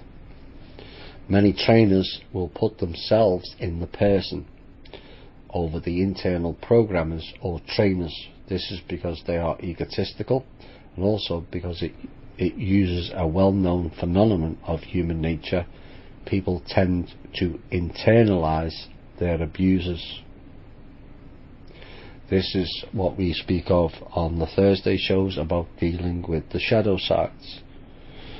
Basically, a trauma event that the person has gone through has internalized it and retained the memory and the timeline of that occasion. So when it gets triggered, say you, for argument's sake, a female was raped at age 8 in 1976. It's now 2017. If someone triggers it, that person goes back to 1976. It's like time travel. All the trauma and the pain experienced at that time comes out not in the person themselves, but the internal alter. And unless the person themselves can rationalize it, that alter takes over the vessel. That person will always speak, think and act like they were still in 1976. So this is why we have to let go. This is why we have to deal with our inner trauma and shadow sides. You can't hold on to it. It's done more damage over the years holding on to it than releasing it. The longer you take to release it, the more pain you will experience when you decide that is not part of you anymore. It's a must for every individual to deal with their shadow aspects. Do your inner work. It's so important. You want freedom. You're doing it by releasing your shadow side. What people do external is irrelevant. The control system is within you. Anything that happens external is irrelevant. So the survivor may be horrified to find a representative of one of their worst perpetrators inside them, but this was a survival mechanism. A tenet of human behaviour is that often people will punish someone less who mimics them. A brutal Nazi will be less likely to punish another brutal Nazi, but will look down upon and punish a weak, crying person. So the survivor will internalize the rough Nazi inside to avoid being hurt. The survivor may mimic accents, mannerisms, even claim the perpetrator's life history as their own. It's not a coincidence that this Illuminati trainer mentioned the term Nazi. These are the people that mainly started this type of programming. But it didn't come from them, it came from outside of here, the older ones. They just implemented it, and have basically, no matter how heinous it is, they've taken it to an art form. The levels they've gone to keep that system going is extraordinary. If they only went to the same levels to make life a better, and this planet's a better place, we may get somewhere very, very quickly. The ultimate form of internalization comes with an internalizing hierarchical councils. The person under pain, hypnosis and drugs will be taught to incorporate a highly dissociated group inside to lead the others. These will often be created from core splits, but the trainers want them to be extremely strong, stable alters in the system. Now the triads, it says here, may have 3 elders, those split in 3. Platinums, this is referring to, there's different levels of it, may have a head council of 3. There's that 3 again. Jewels have a triad. This is the programming described in part 1 with the jewel programming, made up of ruby, emerald and diamond in many systems to rule over the others. So one of the altars is the diamond. That's the prevalent one. Internal council. And of course an internal leadership council system above, ascended masters, oops, supreme council, oops, regional council, world council, etc. may be found inside. The councils found will vary with each survivor. These internal groups will correlate roughly to the outside group. Often the child or youth at age 12 will be presented to these groups in a formal coming of age ceremony. The ceremony is considered quite an honour and will involve the child being traumatised and accepting the leadership of the council for the rest of their life. Undying loyalty is promised. There may be other occasions the person will be forced to come before the councils throughout their lifespan, either for judgment, to pass tests, for punishment, or elevation. These councils will be seen as holding power of life or death, and the child or youth will do anything to gain their favour. The child will internalise them. The trainer will help the internalisation using photographs or holographic images of the people to burn them in. Each member of the group will be given different leadership tasks. It is not uncommon for the survivor to incorporate a parent, both parents or grandparents into their internal leadership hierarchy in a generational survivor. High priests and priestesses may sit on ruling councils inside. Where are we next? Human experimentation. This is one of the most grievous things that still occurs in the Illuminati today. The Illuminati were famed for deciding years ago to go scientific and incorporate scientific experimentation into their training principles. This is one area where they broke with other, more traditional groups who still followed spiritual principles. The Illuminati decided to use scientific data, especially in the psychiatric and behavioural sciences, to drive their training practices. This became known openly during World War II, when the world heard about the experimentation on Jews and other groups in the concentration camps, but human experimentation had been quietly going on for years before underground. It also did not stop at the end of the war. German trainers and scientists were scattered around the world and hidden, where they continued teaching others the principles they had learned and continued with ongoing experimentation. Yes, US government and Langley, Operation Paperclip indeed. Some of this experimentation occurred with government funding through groups such as the CIA and NSA. The Illuminati had people infiltrated throughout these groups who used the principles discovered and shared them with their own trainers. Experimentation is going on even to this day. It is done secretly. Its purpose is to help improve and create more sophisticated training techniques to prevent programming failures, as they are called in the cult. Many survivors, if not all, will have been told that they are only an experiment. This may or may not be true. Trainers like to tell their subjects that they are experiments, even if they aren't, for several reasons.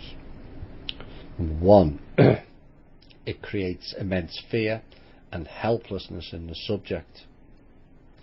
Two, it devalues the person immensely. They will feel that they have no real value as a human being, that all they are is an experiment.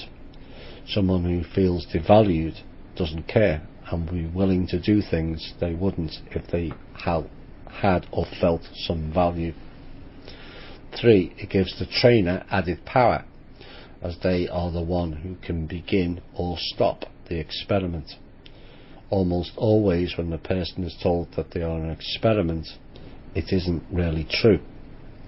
When trainers and cult members rarely do experiments, the subjects are never told because it could bias results. The fear could interfere with drug effects and skew the results. Most recent cult experimentation has been in the area of drug effects, using different drugs both alone and in new combinations and dosages to induce trance states and to open the person to training. Drugs are looked for which will shorten the time interval needed to induce the trance state, which are quickly metabolized and leave no detectable residues the next day. Behavioral science involves watching and recording data on different environmental parameters on human behavior and modifying the environment, using praise and punishment as motivators. Isolation techniques, recording data both physiological and psychological from different isolation methods, removing, adding, combining different methods of sensory isolation and the effects of each. Effectiveness of virtual reality in implanting programming. Effectiveness of new discs created to put programming in. Cult graphics and computer experts will work to create better and more effective virtual reality discs, which are tested on cult subjects for their effectiveness. The cult wants more and more standardization and less room for human error and weakness in its training techniques, which is why it's going more and more high-tech equipment and videos. No, actually what they're doing, they're going more AI, artificial intelligence, no emotion. That's the new method. Attempts to break programming cause program failure, recording what is effective, what isn't, and develop new sequences to prevent failures of the program. Subjects under hypnosis are ordered to try and break certain internal programming sequences. The ways they go about this and what seems effective are shared with the trainers. So in other words, they tell the subject to break down the internal walls, find out which altars are weak and have been broken down, and then they torture the altar for being weak. So then they create new programs to prevent degradation of programming from occurring. Harmonic stroke light, sensory deprivation and overstimulation and the effects neurologically and physically. New combinations of sensory input are always being tested to see which achieve the most lasting results and can be done rapidly. The cult is always trying to find a new, better, faster methods to break down subjects, put in programming and prevent the programming from failing. This has been the emphasis in most research it has done. The results of this research is shared worldwide by internet, phone calls and international trainer conferences where trainers worldwide share the results of what they are finding.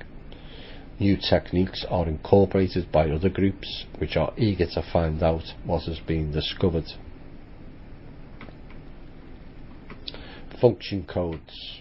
Trainers will place within the subject system a way to organize the fragments that are related to the job they were trained to do. These are called function codes, and there are three main types. Command code is the first one. These are irreversible commands put in at the limbic level of conditioning. The first code always put in is the halt command, which stops the person in their tracks, and it is the first code any new trainer learns.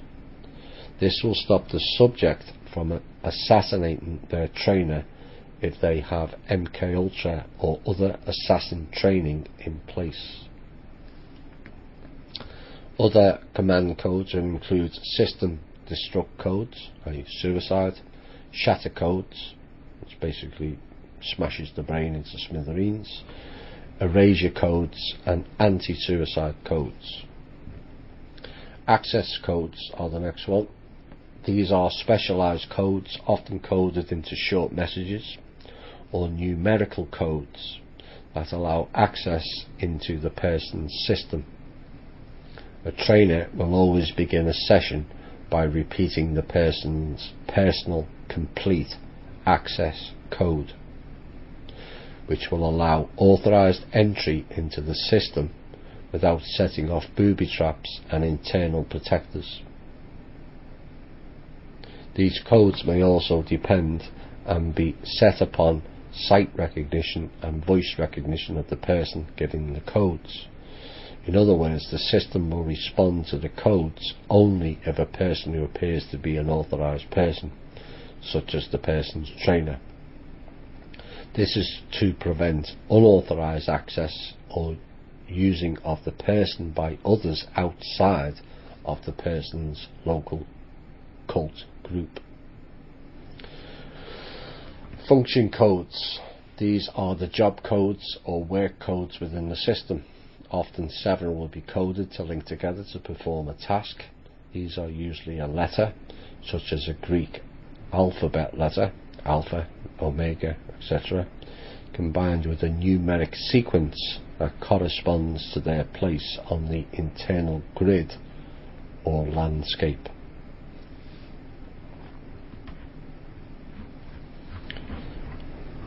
Spiritual programming. This may disturb some who have been involved in the New Age movement, but they are functional and directive of that program. New Age is a program directly out of Langley, CIA, designed to send people off the path, ascended masters and all that bullcrap, where you are giving your power to other entities, Archangel Michael or Gabriel or all the other stuff, Sananda, etc., etc., etc. Nobody on this planet is more important than anybody else. Nobody off this planet is also more important than anybody else either. You are all part of Source. As you are part of it, you are Source. So why in the right mind would you give your power away to some deity you've never even met or seen? It's loosen your energy.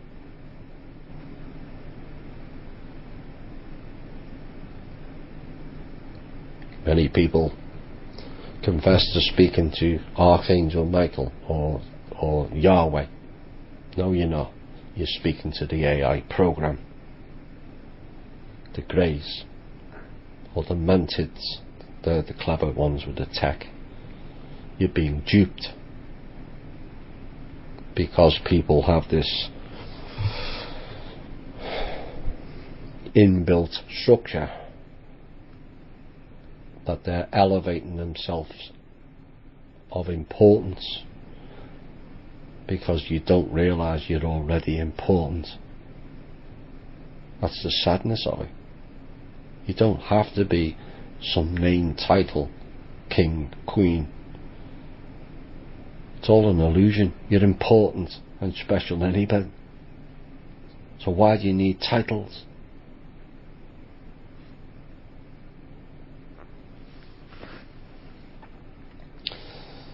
Any discussion of Illuminati programming would be lacking if it did not address spiritual programming. Most of the previous chapters have dealt with scientifically based, organised, structured programming. But the Illuminati are first and foremost not scientists but spiritual. The very foundation of the group is based on the occult, and they go to great lengths to grind in these occult beliefs in their people's systems. The amount of spiritual programming in the person's system will vary from person to person and depend on the individual group, their religious heritage, the leader's beliefs, and the trainers in the group. All children go to rituals, all of them, whether they are dedicated from before birth as well as at intervals throughout their life. In these rituals, demonic entities are invoked to coerce the person into servanthood, loyalty and secrecy, as well as reinforce the programming being done. Trainers will invoke demonic layering during programming sessions. This is done after acute trauma. The person is asked if they want more pain, and they will always say no. The trainer then offers them a way out. If they will accept a protector or protectors, they won't be hurt anymore. The trainer will want this, knowing that with these protectors they can shorten their training sessions. The protectors or the guardians will reinforce the programming internally without outside help. This concept will seem controversial to people who do not believe in spiritual realities, but I'm only describing what the Illuminists believe and their trainers practice. Spiritual programming will also include being forced to memorize rituals, the Book of Illumination, and other books which contain cult beliefs. The person will be saturated from infancy on in classes and training sessions with cult beliefs. They will go to rituals where the adults participate in spiritual worship, wearing robes and giving obeisance to the group's particular guardian deity, Moloch, Ashtaroth, Baal, Enochim are demons who are commonly worshipped. The child may see a sacrifice, either real or a setup, to these deities. Animal sacrifices are common. The child will be forced to participate in these sacrifices and will have to go through the blood baptism. They will be forced to take the heart or other internal organs out of an animal or human that has been sacrificed and to eat them.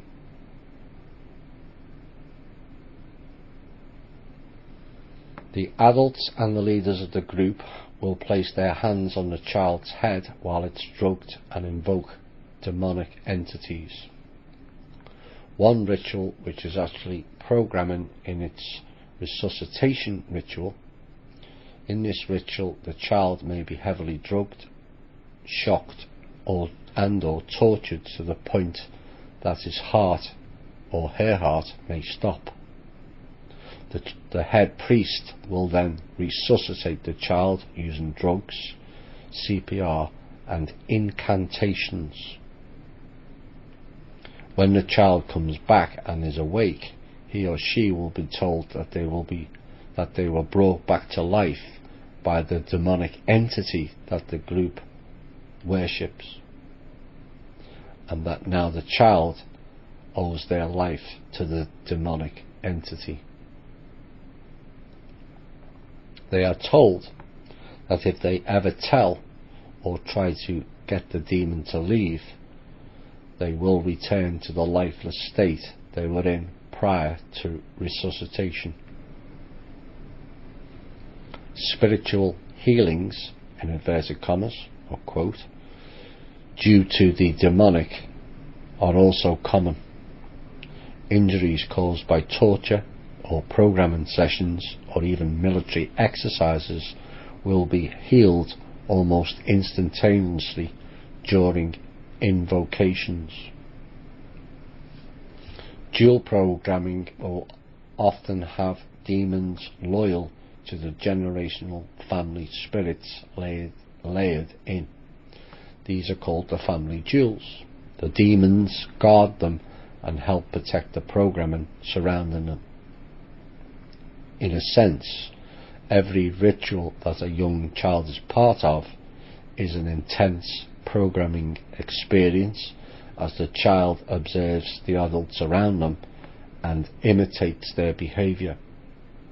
The child will be severely punished if it falls asleep, and it will be told that demons will kill it if it goes to sleep again during a ritual.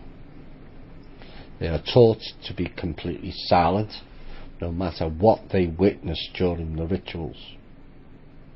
No emotion. The child will witness things that seem utterly unbelievable, including faces appearing transformed by the demonic, shape-shifting, channeling, other voices coming out of a leader's mouth, reading of members, telling the future. Group guidance will often be given through channeling of a strong spirit or principality. Members who can channel powerful spirits and survive are respected, and their guidance will be looked for. Some groups will use scriptures negatively or program the child to hate Christian symbols and theology. Other groups will encourage the amnesic front to embrace a Christian lifestyle, while forcing the back altars to renounce and blaspheme the choices the front altar has made, to separate the two altar groups even further. The cult altars will be told that since they renounce Christianity, they have committed the unpardonable sin and can never be forgiven. They will be shown scriptures that supposedly back this up. In moments of despair, during intense torture or isolation, a person will often cry out to God for help. The trainers or other cult members will often mock the person, telling the person that God has forgotten them, or ask, "Where is God now? He must hate you." Any negative experience the person undergoes will be used to reinforce the concept that they have been abandoned by God. The cult will gleefully point out that the contradictions between what the person experiences and what Christianity teaches should happen to them. They may distort scriptures or use false scriptures. They may distort Christian hymns or use them in programming. A favourite hymn is "May the circle be unbroken," since it can have two meanings.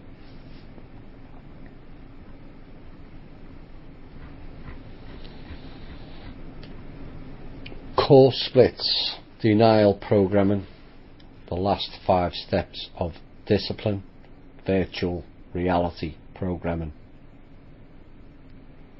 Virtual reality programming is a form of programming that has become more and more widely used in the past few decades.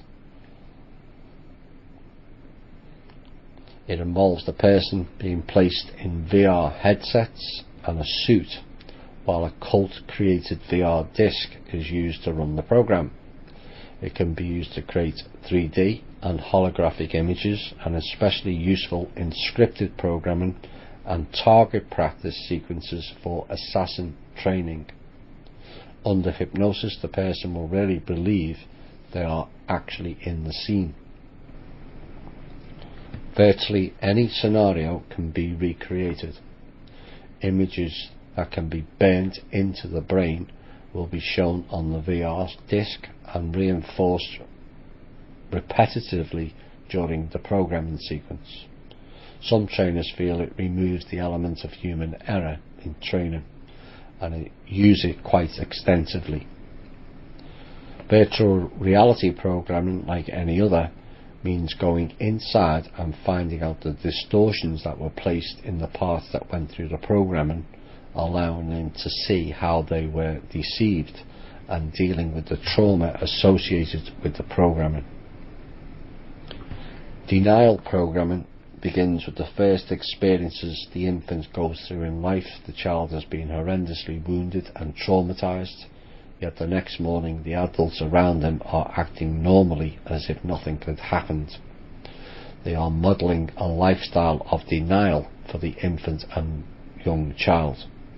This is reinforced later by the child being told it was just a bad dream, that the child is lying. It makes the pain less to think that it didn't really happen. It's just your imagination, it isn't really happening, which again embraced as an escape from the horror. Denial will also be fed by the adults around the child, telling them that they will never be believed if they are to disclose. They will be set-ups to teach the child what they see and hear, and to teach the child to trust outside adults to tell them their reality. A typical setup will go like this. An adult will hold an object such as an orange in their hand and ask the young child about age 2 or 3, "What is this?" The child will quickly respond, "Oh, it's an orange." The child will be electrically shocked and told, "No, it's an apple." The child will then be confused because what they are looking at is obviously an orange.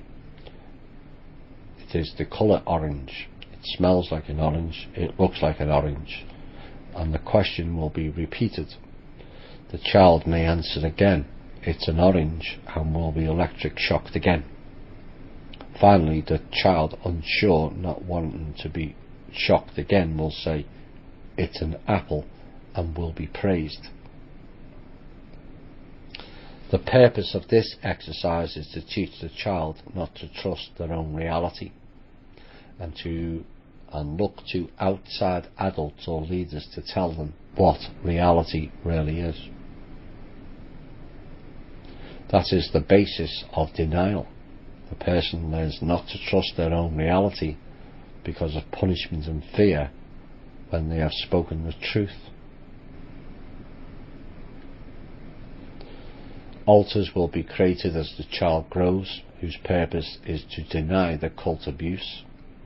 If any leakage or breakthrough occurs, the denial altar's job is to create a plausible explanation. It was a nightmare, a book the person read, a movie they saw. These altars will read and quote literature that refutes what took place. These altars often believe that they are saving the life of the survivor. They have been told that if the survivor remembers and believes the abuse, the survivor will be killed, or the denial altar will be severely punished or shattered for not doing their job. These parts have a vested interest in their job. They believe their very existence and their body survival depends upon them. Now the suggestions, where are we next? Core splits. Core splits are intentional traumatic splits created from the core personality. The core may be literally splintered by overwhelming psychological and physical / spiritual trauma. Trauma needed to create a core split must be very early and psychologically devastating. Fetal splits may occur. Yeah, you heard that right. But they are rarely a core split. Instead, the core creates an altar but remains. Core splits are done between the ages of 18 months and 3 years. Usually at least one parent or main caretaker is involved in the trauma, because this creates the psychological devastation necessary to split the core. Physical trauma alone rarely causes core splits. The torture is intense and prolonged until the child collapses. It may be shocking, electroshocking, stretching the child, being hung in a high place, or a combination of several techniques. Being placed in shock boxes or near drowning are also used. Techniques that create core splits are also dangerous, since they can cause autism if the child cannot endure the programming. Wonder why we've got the increase in autism? Maybe now you know. Maybe now you realise how deep and how far this type of programming goes. When Farley was in the cult, I fought to stop core splitting because occasionally children were lost or the foundational personality was too weakened. The core may split into 2, 3 or up to 8 splits internally. Each split will be a piece of the core child. The original core will not resurface after splitting. These splits are used by cult trainers to be used as templates to create systems within the child. A core split or a split from one will be a strong alter and can be re-split many times in the programming process to create a multifaceted and diverse system within.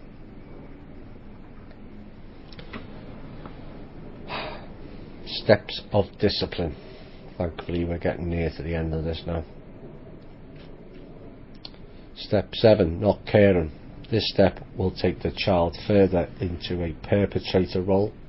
The child will be forced to hurt others and prove their ability to not care during the process.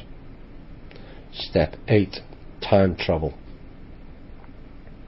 The child will be taught spiritual principles of travelling both internally and externally with setups, role-playing and guided exercises reinforced with trauma. The goal will be to reach enlightenment, quote unquote, an ecstatic state of disassociation reached after severe trauma. 9, 10 and 11. These will involve programming that will vary according to the child's future role in the cult. Sexual trauma, learning to dissociate and increase cognition, decreased feelings will be emphasized in these steps. Step 12. Ceremony of becoming at age 12 to 13. The child will be formally inducted into the cult and their adult role in a ceremony of coming of age.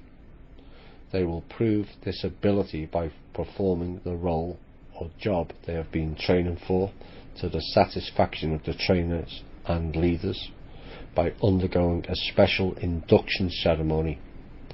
The ritual and ceremony will be held with other children of the same age who are dressed in white and given a prize as acknowledgement that they have completed the basics of their training successfully. They will continue to be abused even as adults, but the major traumatization and creation of the system templates will have occurred by this age. Future training will refine what has already been placed in the child by this age or build upon the foundation. To counteract this, grieving the abuse, acknowledging the feelings associated with undergoing the trauma will be important. It will be necessary to deal with perpetrator guilt, since by this time the child will be a perpetrator and will have identified with the adult role models around them, remembering they're taught to mimic. This can be difficult to do since perpetration will horrify the survivor when they remember this. Supporting the survivor, remaining non-judgmental and encouraging acceptance of these parts is important, pointing out that at the time they saw no other options available to help them. Realizing that perpetrator alters saved the child's life, that they had no other way to act, especially originally the first time, will need to be pointed out, and the survivor may feel hostile towards or reviled by perpetrator alters, but they are the expression of the abuse and limited choices they were allowed. Grieving by a perpetrator will take time and caring support by others.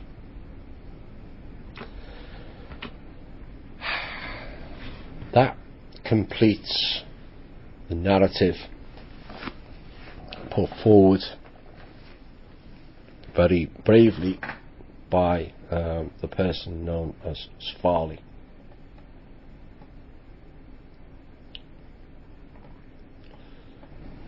I imagine her life is not too pleasant, given she is aware that she took part in all the traumas and abuses and techniques described in her recollection. How do you forgive yourself to traumatize and abuse small children to that levels? I'm not so sure I can ever forgive myself if I did it once, never mind to thousands of kids.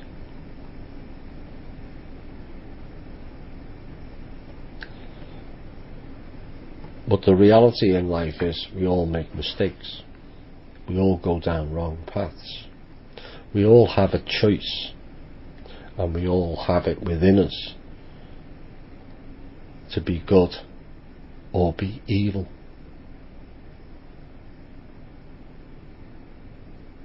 Don't think for 1 minute anyone listening to this show doesn't have the ability to be just as evil. It's in you, but so is the good, and it's down to your own personal choice, or choices, which path you choose to go upon. Some people get led into down certain paths to get in the wrong crowds when they're young. Peer pressure. But as you get older you realise it's still your choice. Are you going to continue the peer pressure, which is in your own head, nobody else's? People can tell you you must do this. Doesn't mean you have to follow. Like the old saying my parents used to say, if they told you to put your hand in the fire, would you do it? No. And it's the same throughout life. You have choices. How far will you go to make money? Is what you're doing in life, what damage is it doing? If you work for the CIA, are you not complicit? If you work for NSA or FBI, unless you're trying to help the people and stop this nonsense, you're a part of the problem. You have a choice. Yes, I'm aware all of you are being threatened, which is why for the last 4-5 years that I've been on radio, I've asked for a certain group to provide a platform for these people to come forward safely. We're still waiting.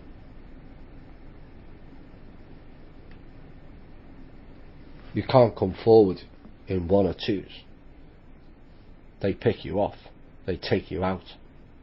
It's that important that they retain their control. 1 or 2 they'll take out. You have to come forward en masse. Loruna, Shane, he kept telling you his blog is not for the general people on the internet. And it wasn't. It wasn't for the likes of you and I, or most that listen to this show.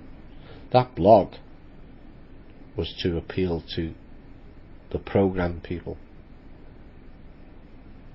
to get them to step down, to recognise you've been abused, you've been traumatised for an end goal that is not part of real reality.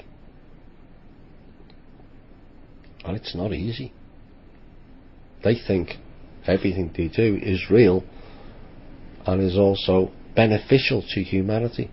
They've been broken down that much They know no better.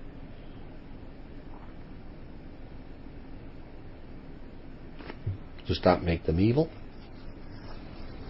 Some will say yes. But if they don't know what they're doing,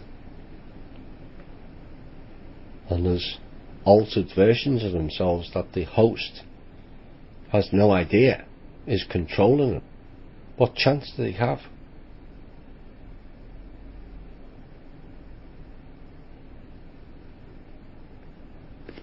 Shane did a lot of important work for the people who were in the programs. He managed to get a lot of them to at least seek help, to try and step out of it. You've heard over the 2 shows of the triggers, the internal structures, the suicide program, all designed to pull you back in. It's a very difficult road and path they have to take to step out of it.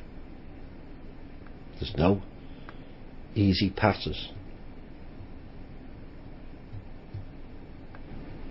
No get out of jail free cards and move to the next level. No. It's hard, it's traumatic, it's painful for the individual going through each altar layer, knowing around the corner may be the firewall that turns the vessel into a suicide weapon. This is not human behaviour. I don't care what anyone says. It's not befitting of human, whether these people doing it are human or not. I don't believe it came from here. Many of the ET groups above our heads and below our feet all think we're savages, the same as the AI. Who programmed that?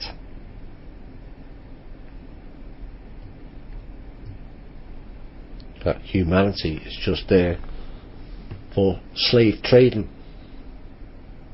looting for the lower astral levels, or harvesting of the souls. Lord of One. It's about harvesting human souls. That was their game, raw. And we have the clown Wilcock promoting it right in your face. We're not here to be harvested. We're here to grow. And these psychopaths and sycophants, their time is up. More and more of the cabal are stepping down. They're stepping out. They're no longer following orders.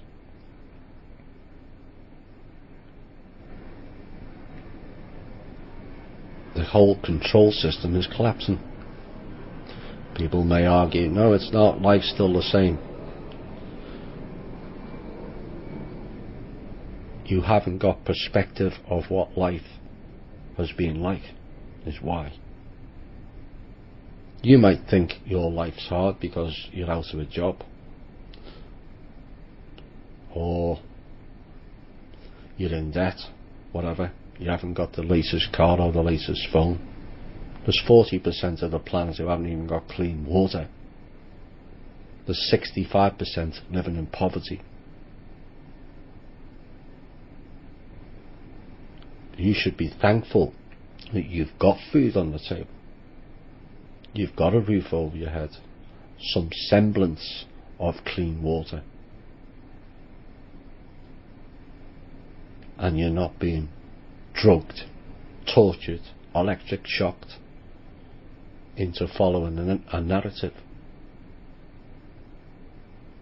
We have to start learning perspective. Oh, my life's bad, I've got no money.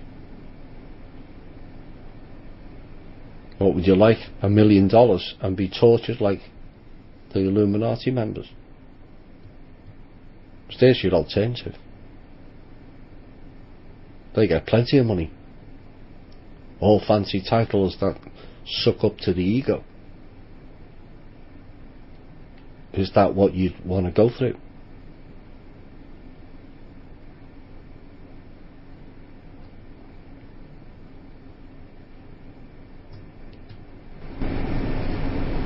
At the end of the day,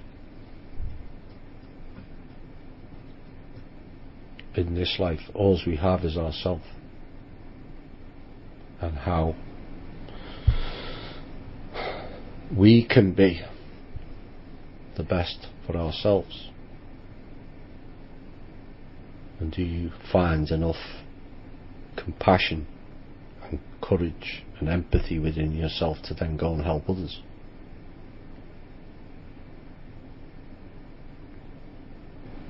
You can't take your dignity, you can't take your truth, and you can't take your power unless you allow it.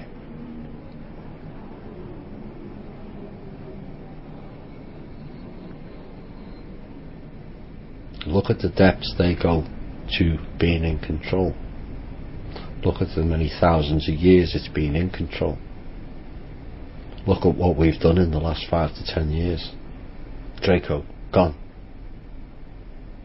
Parents, collapsed. 2 out of 21 left. One of them's completely insane. In fact, they were all insane to begin with, just a bit more insane now. Covens, 2 left. Illuminati, once all-powerful group, 4th layer of control, fractured into 5. The Asian faction admitted last week they've got no funds for their control system, no funds for the RV. They told the Pentagon last Friday.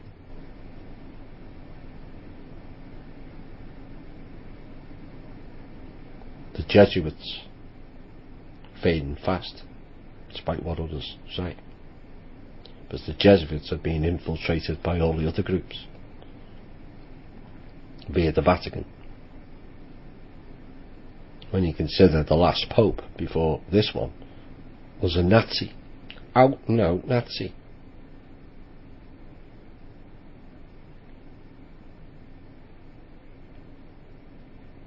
I don't think you would call a Nazi a Jesuit, would you?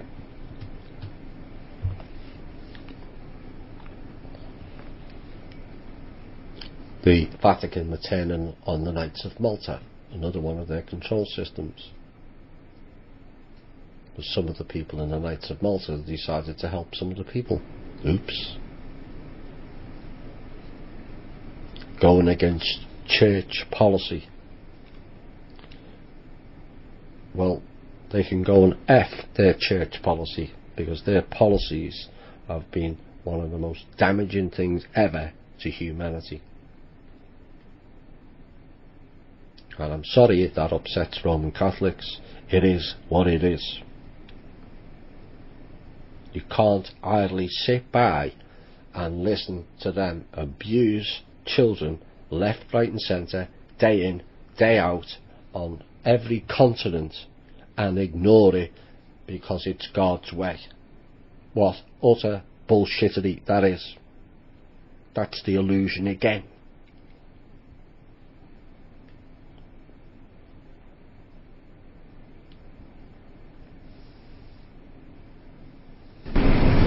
It's the illusion.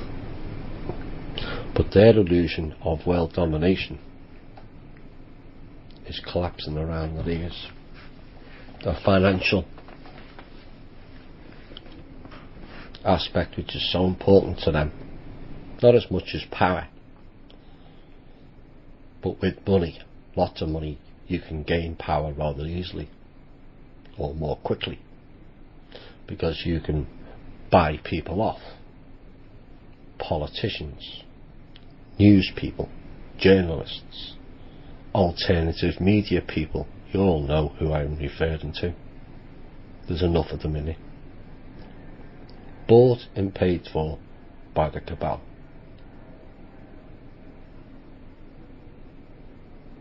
And we have to fight back the same way. We don't have their resources. But what we have that they'll never have is compassion.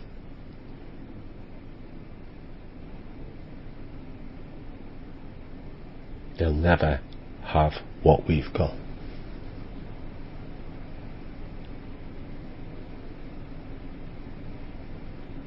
Part of the program is don't care, don't share, selfish, programmed into them. They haven't got it. And with a will and a determination to people to say, you know what, I think I've got a lot more self-esteem than I'm being credited for by external and also internal.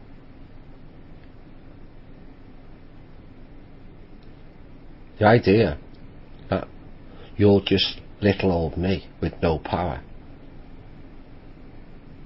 is the biggest delusion ever. But it's only you who are convinced of that. Nobody else is.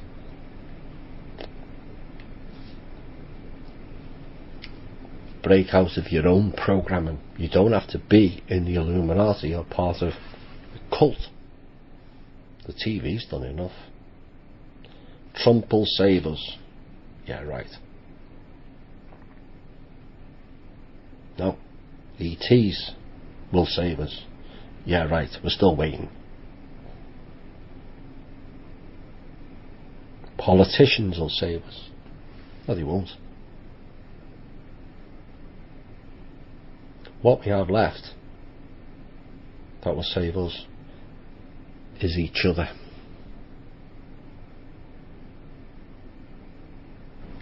Love of fellow man, woman and child, not love of country or flags.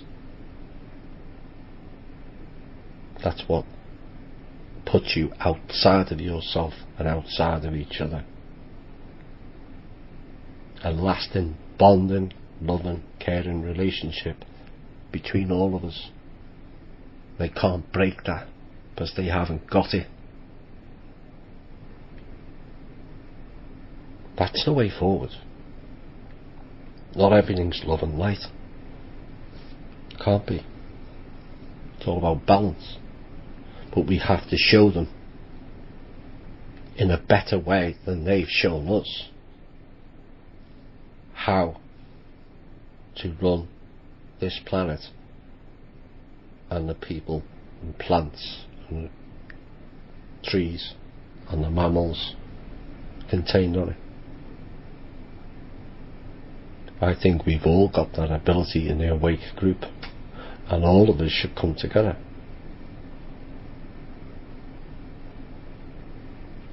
Show them the way.